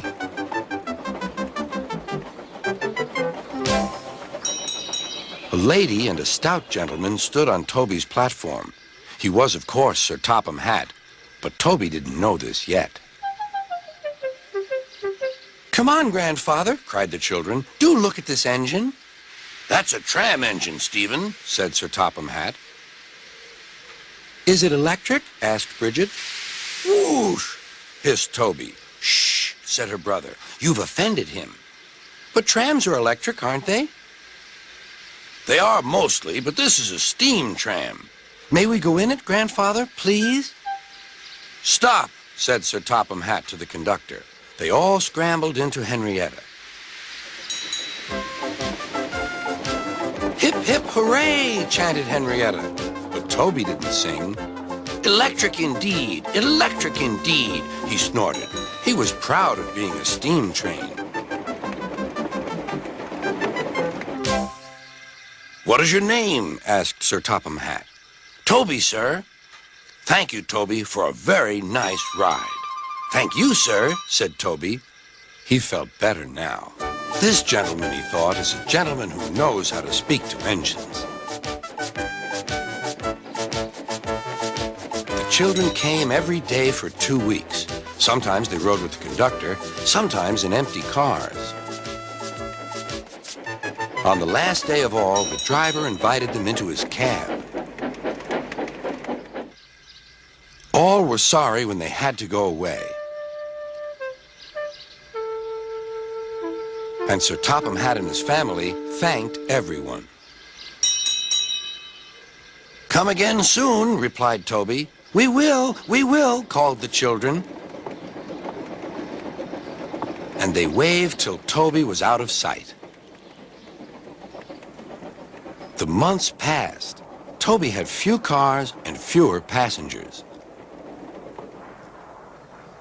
"Our last day, Toby," said his driver one morning. "The manager says we must close tomorrow." That day, everyone wanted the chance of a last ride. The passengers joked and sang, but Toby and his driver wished they wouldn't.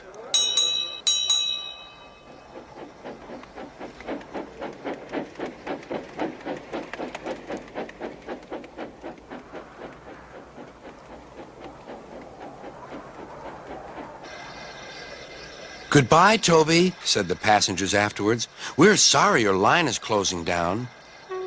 "So am I," said Toby. Nobody wants me, Toby thought, and went unhappily to sleep. Next morning, the shed was flung open, and old Toby woke with a start to see his driver waving a piece of paper at him. "Wake up, Toby," he shouted excitedly. "The mail has just arrived, and there is a letter for us from the stout gentleman. Maybe it's good news."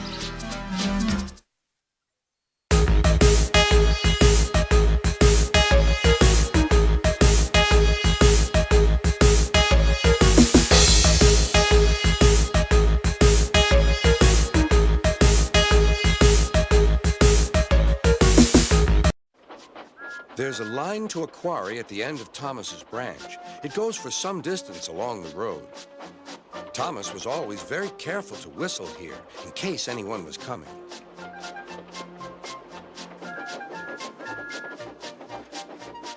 Early one morning, a large policeman was sitting close to the line. Thomas liked policemen. He had been a great friend of the officer who had just retired. Beep, beep, he whistled. Good morning. Thomas expected that the new officer would be friendly too, but he was sorry to see that he didn't look friendly at all. He was red in the face and very cross. Disgraceful, he spluttered. I didn't sleep a wink last night. It was so quiet, and now engines come whistling suddenly behind me. I'm sorry, sir, said Thomas. I only said good morning. The policeman pointed to Thomas. Where's your cow catcher? He asked. But I don't catch cows, sir. Don't be funny, snapped the policeman. He looked at Thomas's wheels. No side plates either. And he wrote in his notebook. Engines going on public roads must have their wheels covered and a cow catcher in front to protect people and animals from being dragged under the wheels if they stray onto the line.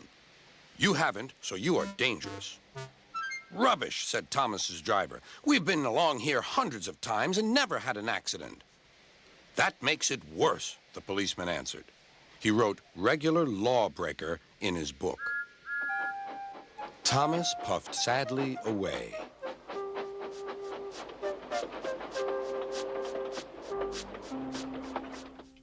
Sir Topham Hatt was having breakfast. He was eating toast and marmalade. The butler came in. Excuse me, sir. You're wanted on the telephone. Bother that telephone, said Sir Topham Hatt. I'm sorry, my dear, he said to his wife. Thomas is in trouble with the police, and I must go at once. At the station, Thomas's driver told Sir Topham Hatt what had happened. Dangerous to the public, indeed. We'll see about that. Sir Topham Hatt spoke to the policeman. But however much he argued with him, it was no good. The law is the law, he said, and we can't change it. Sir Topham Hatt felt exhausted. I'm sorry, driver, he said. It's no use arguing with policemen. We will have to make those cowcatcher things for Thomas, I suppose. Everyone will laugh, sir, said Thomas. They'll say I look like a tram. Sir Topham Hatt stared. Then he laughed. Well done, Thomas. Why didn't I think of it before? We need a tram engine. When I was on my holiday, I met a nice little engine called Toby. He takes freight cars from the farms, but the trucks are taking over most of his work and he needs a change. He has cow catchers and side plates. I'll write to his superintendent at once.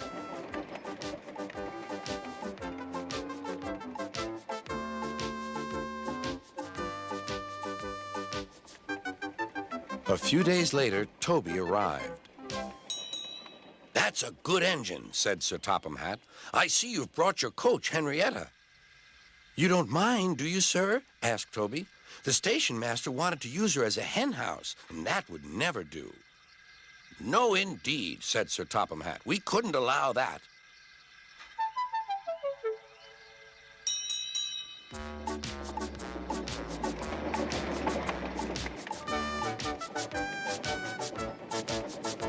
Toby made the silly cars behave even better than Thomas did.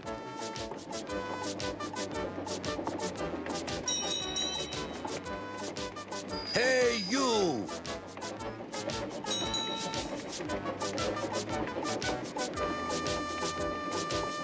At first, Thomas was jealous, but he was so pleased when Toby rang his bell and frightened the policeman. They've been firm friends ever since.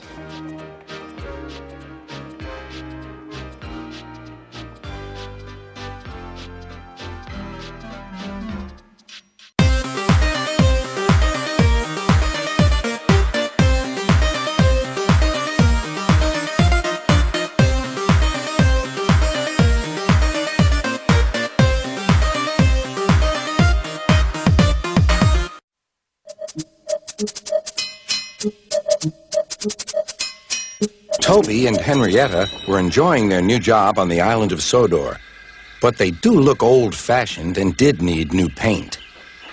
James was very rude whenever he saw them. Yuck! What dirty objects, he would say. At last, Toby lost patience. James, he asked, why are you red? I am a splendid engine, answered James, ready for anything. You never see my paint dirty. Oh, said Toby innocently. That's why you once needed bootlaces, to be ready, I suppose.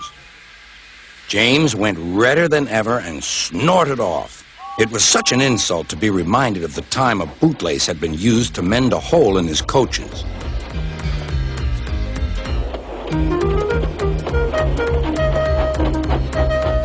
At the end of the line, James left his coaches and got ready for his next train. It was a slow freight, stopping at every station to pick up and set down cars. James hated slow freight trains. Dirty cars from dirty siding.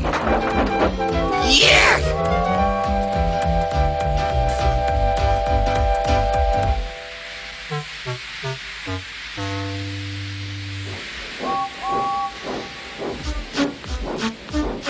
Starting with only a few, he picked up more and more cars at each station till he had a long train.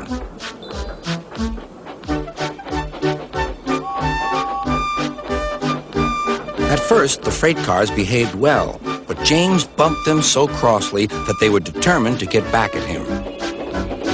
Presently, they approached the top of Gordon's Hill. Heavy freight trains halt here to set their brakes. James had had an accident with cars before and should have remembered this. "Wait, James, wait," said the driver, but James wouldn't wait.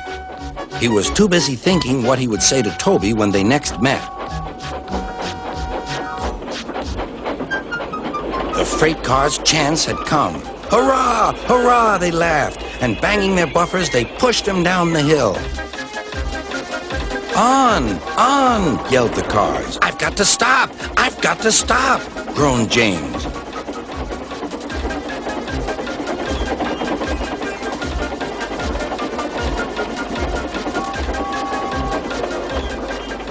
Disaster lay ahead.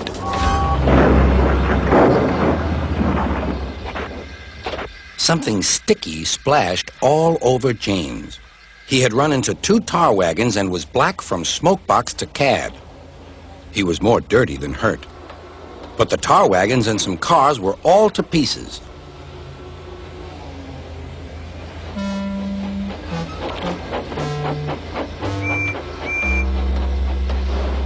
Toby and Percy were sent to help and came as quickly as they could. "Look here, Percy," exclaimed Toby. "Whatever is that dirty object? That's James, didn't you know?" "It's James's shape," said Toby. "But James is a splendid red engine, and you never see his paint dirty." James pretended he hadn't heard.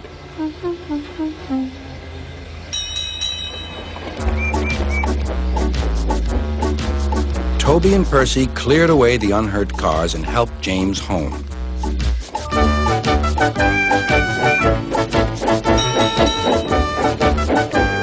Sir Topham Hatt met them. "Well done, Percy and Toby." He turned to James. "Fancy letting your cars run away. I am surprised. You're not fit to be seen. You must be cleaned at once. Toby shall have a new coat of paint." "Please, sir, can Henrietta have one too?" said Toby. "Certainly, Toby." "Oh, thank you, sir. She will be pleased." All James could do was watch Toby as he ran off happily with the news.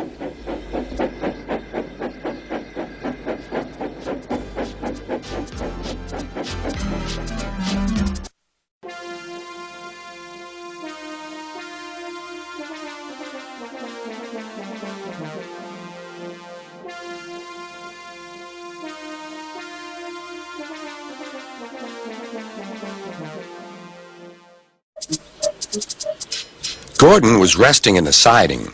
Sometimes he thought, "It's really tiring to be such a large and splendid engine. One does have to keep up appearances so."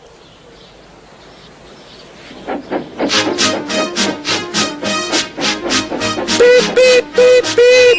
Hello, lazy bones," whistled Henry. "What cheek," spluttered Gordon. "That Henry is too big for his wheels. Fancy speaking to me like that. Me, who has never had an accident." "Are jammed whistles and burnt safety valves accidents?" asked Percy innocently.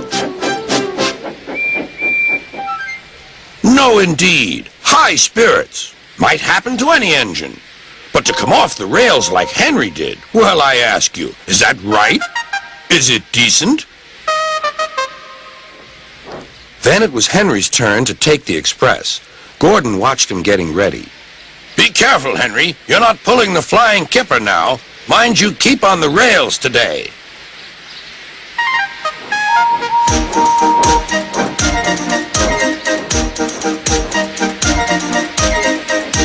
Henry went off in a huff, and Gordon yawned and went to sleep. But not for long. Wake up, Gordon, said his driver. A special train's coming, and we're to pull it. Is it coaches or freight cars?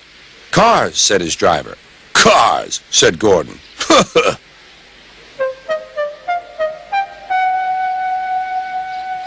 Gordon's fire was slow to start, so Edward had to push Gordon to the turntable to get him facing the right way. I won't go! I won't go! Grumbled Gordon. Don't be silly! Don't be silly! Puffed Edward. At last, Gordon was on the turntable. The movement had shaken his fire. It was now burning nicely and making steam. Gordon was cross and didn't care what he did. He waited till the table was halfway round. I'll show them, he hissed. He moved slowly forward to jam the table, but he couldn't stop himself and slithered into a ditch. Whoosh! He hissed. Get me out! Get me out! Not a hope, said his driver and fireman. You're stuck, you silly great engine. Don't you understand that? They telephoned Sir Topham Hatt.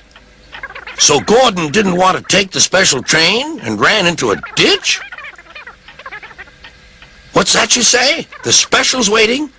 Tell Edward to take it, please, and Gordon, leave him where he is. We'll get him out later. On the other side of the ditch, some little boys were chattering. Oh, doesn't he look silly? They'll never get him out. They began to sing. Silly old Gordon fell in the ditch, fell in the ditch, fell in the ditch. Silly old Gordon fell in the ditch, all on a Monday morning. Gordon lay in the ditch all day. Oh dear, he thought, I shall never get out. But that evening they lifted Gordon and made a road of sleepers under his wheels to keep him from the mud. Strong ropes were fastened to his back end, and James and Henry, pulling hard, managed to bring him to safety.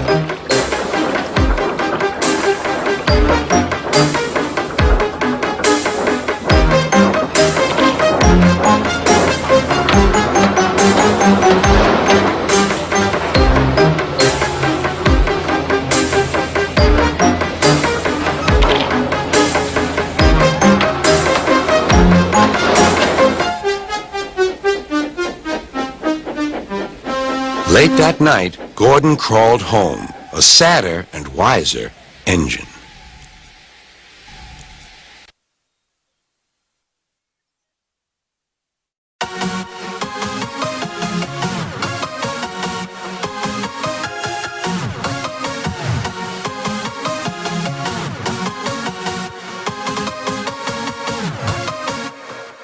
Let it go.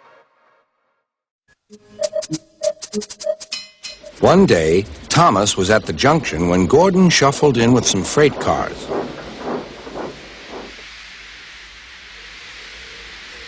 Phew, remarked Thomas. What a funny smell. Can you smell a smell? I can't smell a smell, said Annie. A funny, musty sort of smell, said Thomas. No one noticed it till you did, grunted Gordon. It must be yours. Not long ago, he had fallen into a dirty ditch. Thomas enjoyed teasing him about it. Annie? Clarabelle? Do you know what I think it is? It's ditch water. Before Gordon could answer, Thomas puffed away. Annie and Clarabelle could hardly believe their ears. He's dreadfully rude. I feel quite ashamed. I feel quite ashamed. He's dreadfully rude. And to Thomas they said, "You mustn't be rude. You make us ashamed." But Thomas didn't care a bit.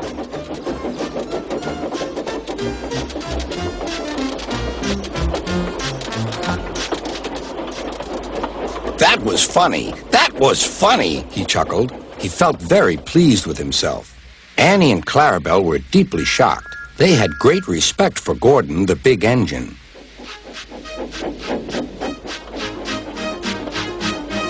Thomas left the coaches at the station and went off to a mine for some cars.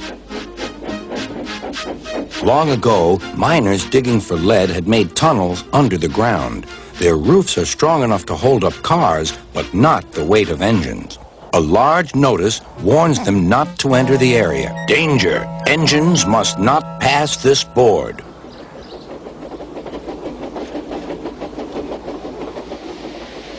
Silly old board, thought Thomas. He had often tried to pass it, but had never succeeded. But this morning he had made a plan. The fireman went to throw the switch. "Now for my plan," thought Thomas.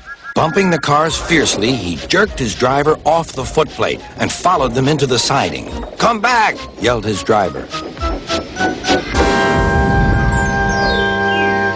"Fire and smoke," said Thomas. "I'm sunk." And he was. "Oh dear," he said, "I am a silly engine." "And a very naughty one, too. I saw you," said Sir Topham Hatt. "Please get me out. I won't do it again." "I'm not sure. We can't lift you out with a crane. The ground's not firm enough." Let me see. I wonder if Gordon could pull you out." "Yes, sir," said Thomas, but he didn't want to meet Gordon just yet. "Down a mine, is he?" laughed Gordon. "What a joke!"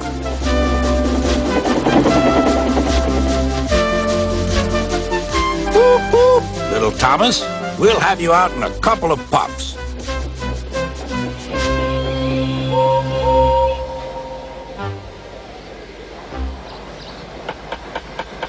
Strong cables were fastened between the two engines. "Are you ready? Heave!"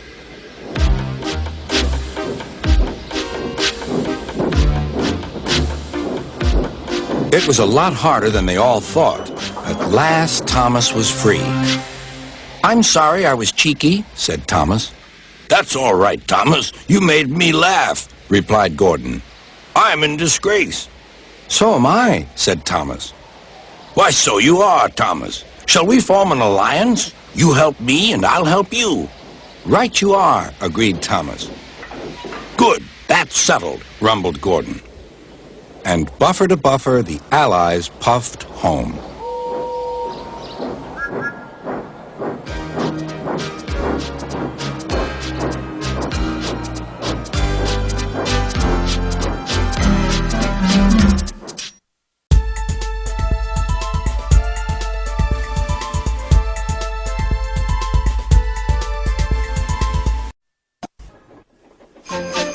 It was Christmas on the island of Sodor. All the engines were working hard. Thomas and Toby were busy carrying people and parcels up and down the branch line. Everyone was happy. Only the coaches, Annie and Clarabelle, were complaining.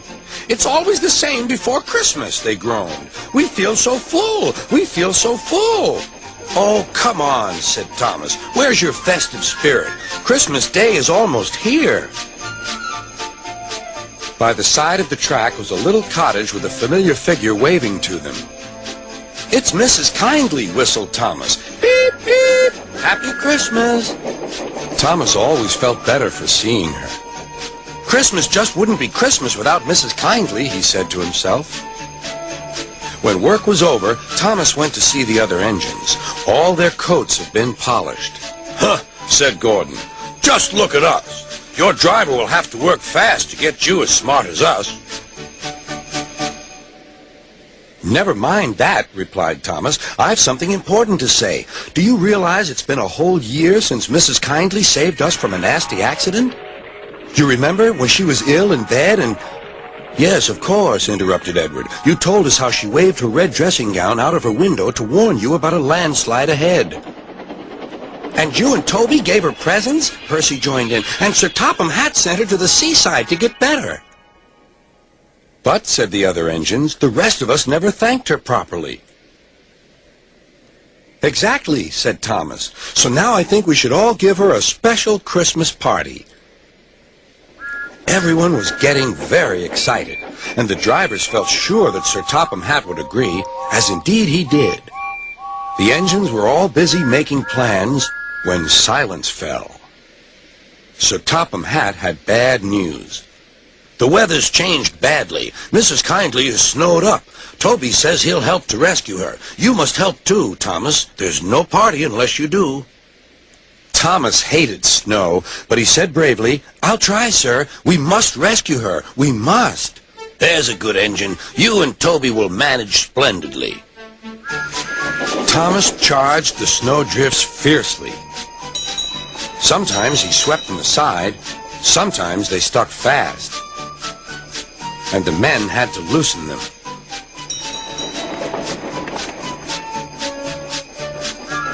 But at the cutting near the cottage, they could go no further. Look at that, exclaimed Thomas's fireman. Beep, beep, here we are. An answering wave came from an upstairs window. Then they heard a familiar sound. That's Terence, the tractor, said Thomas. He's come to help too. Sure enough, Terence had a snowplow and was working hard to clear a patch to the railroad line and safety. At long last, the rescue was complete. Percy took the tired workmen home. Terence said goodbye to Mrs. Kindly and promised to take care of her cottage as he watched them all set off. The engines made good time. No more snow had fallen, but the yard was dark. There was no one to be seen. Thomas's heart sank. Suddenly, all the lights went on. What a marvelous sight awaited Mrs. Kindly. Well done, said Sir Topham Hatt. I'm really proud of you all. Mrs. Kindly especially thanked the smaller engines. Thomas and Toby are old friends, she said. And now, Percy, you are my friend too. Percy was very pleased. 3 cheers for Mrs. Kindly, he called. Beep, beep, beep. They all whistled. We wish you a Merry Christmas, we wish you a Merry Christmas, we wish you a Merry Christmas and a Happy New Year. Thomas the tank engine and his friends thought it was the best Christmas ever, and Mrs. Kindly could think of nowhere she would rather live than here, with them, on the island of Soda.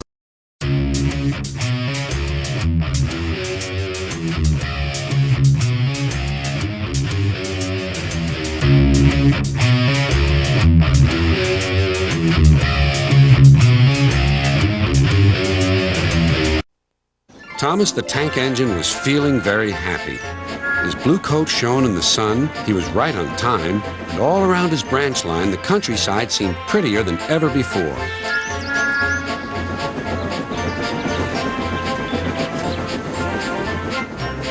Beep, beep. Good morning, Percy, he whistled. My branch is the pride of the line, wouldn't you agree? Yes, Thomas, of course, but... But what, Percy? Out with it.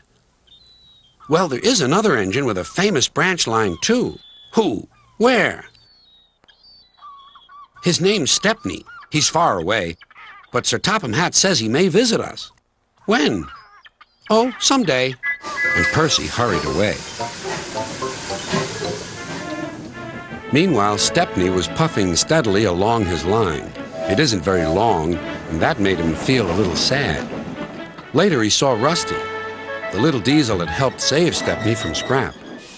Everyone's been so kind. But my railway is so short, and I do miss a good long run. I think you should tell Driver, too, replied Rusty. I'm sure he'll understand. Stepney soon discovered that indeed he did. Do you know, Stepney, I feel just the same way. That evening he had exciting news. Guess what, Stepney? Sir Topham Hatt has invited us to visit the other engines on his railway. Manager agreed. It'll be a really long run to get there. Oh, thank you, sighed Stepney. They set off next morning. By now, all the other engines were talking about Stepney. He runs a famous branch line. Did you know that? Said Percy. Thomas was feeling a little jealous. Huh. It may be famous, but my branch is the first on the line. Everyone knows that, too. And he huffed away to fetch his coaches. Look, squeaked Percy. Why have they all come? There's no train yet. But Percy was wrong. The signal dropped, and from far away an engine whistled. Here he comes, yelled Douglas. Stepney puffed proudly through the junction.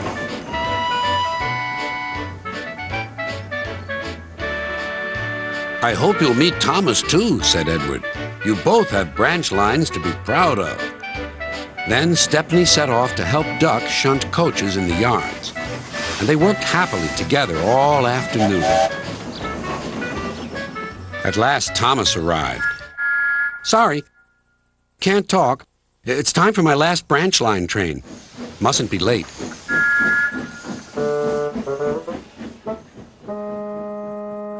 He was hardly out of sight when the engines heard shouting at the station. Moments later came the alarm. Stop all trains! The signalman answered the telephone. A special, is it? I see. Thomas was impatient. Why are we waiting? My passengers are being delayed. Sorry, Thomas, said his driver. We're being shunted to allow another train to pass. Soon they heard an unfamiliar puffing sound. There was Stepney with his headlamp swaying and whistle blowing. He gathered speed and disappeared. Well, bust my boiler, said Thomas the Tank Engine. Next morning, he was still fuming. Shunted, and on my own branch, too. It's a disgrace. I'm sorry, said Stepney. I was a special. Why? An important passenger arrived just as you left. He ordered a special train, and Duck let me take it. We had a splendid run, but, finished Thomas, it can make an engine nervous not to know the line. Exactly, said Stepney. You're such an expert. Thomas felt much better. He couldn't be cross anymore and began telling Stepney all about his branch line.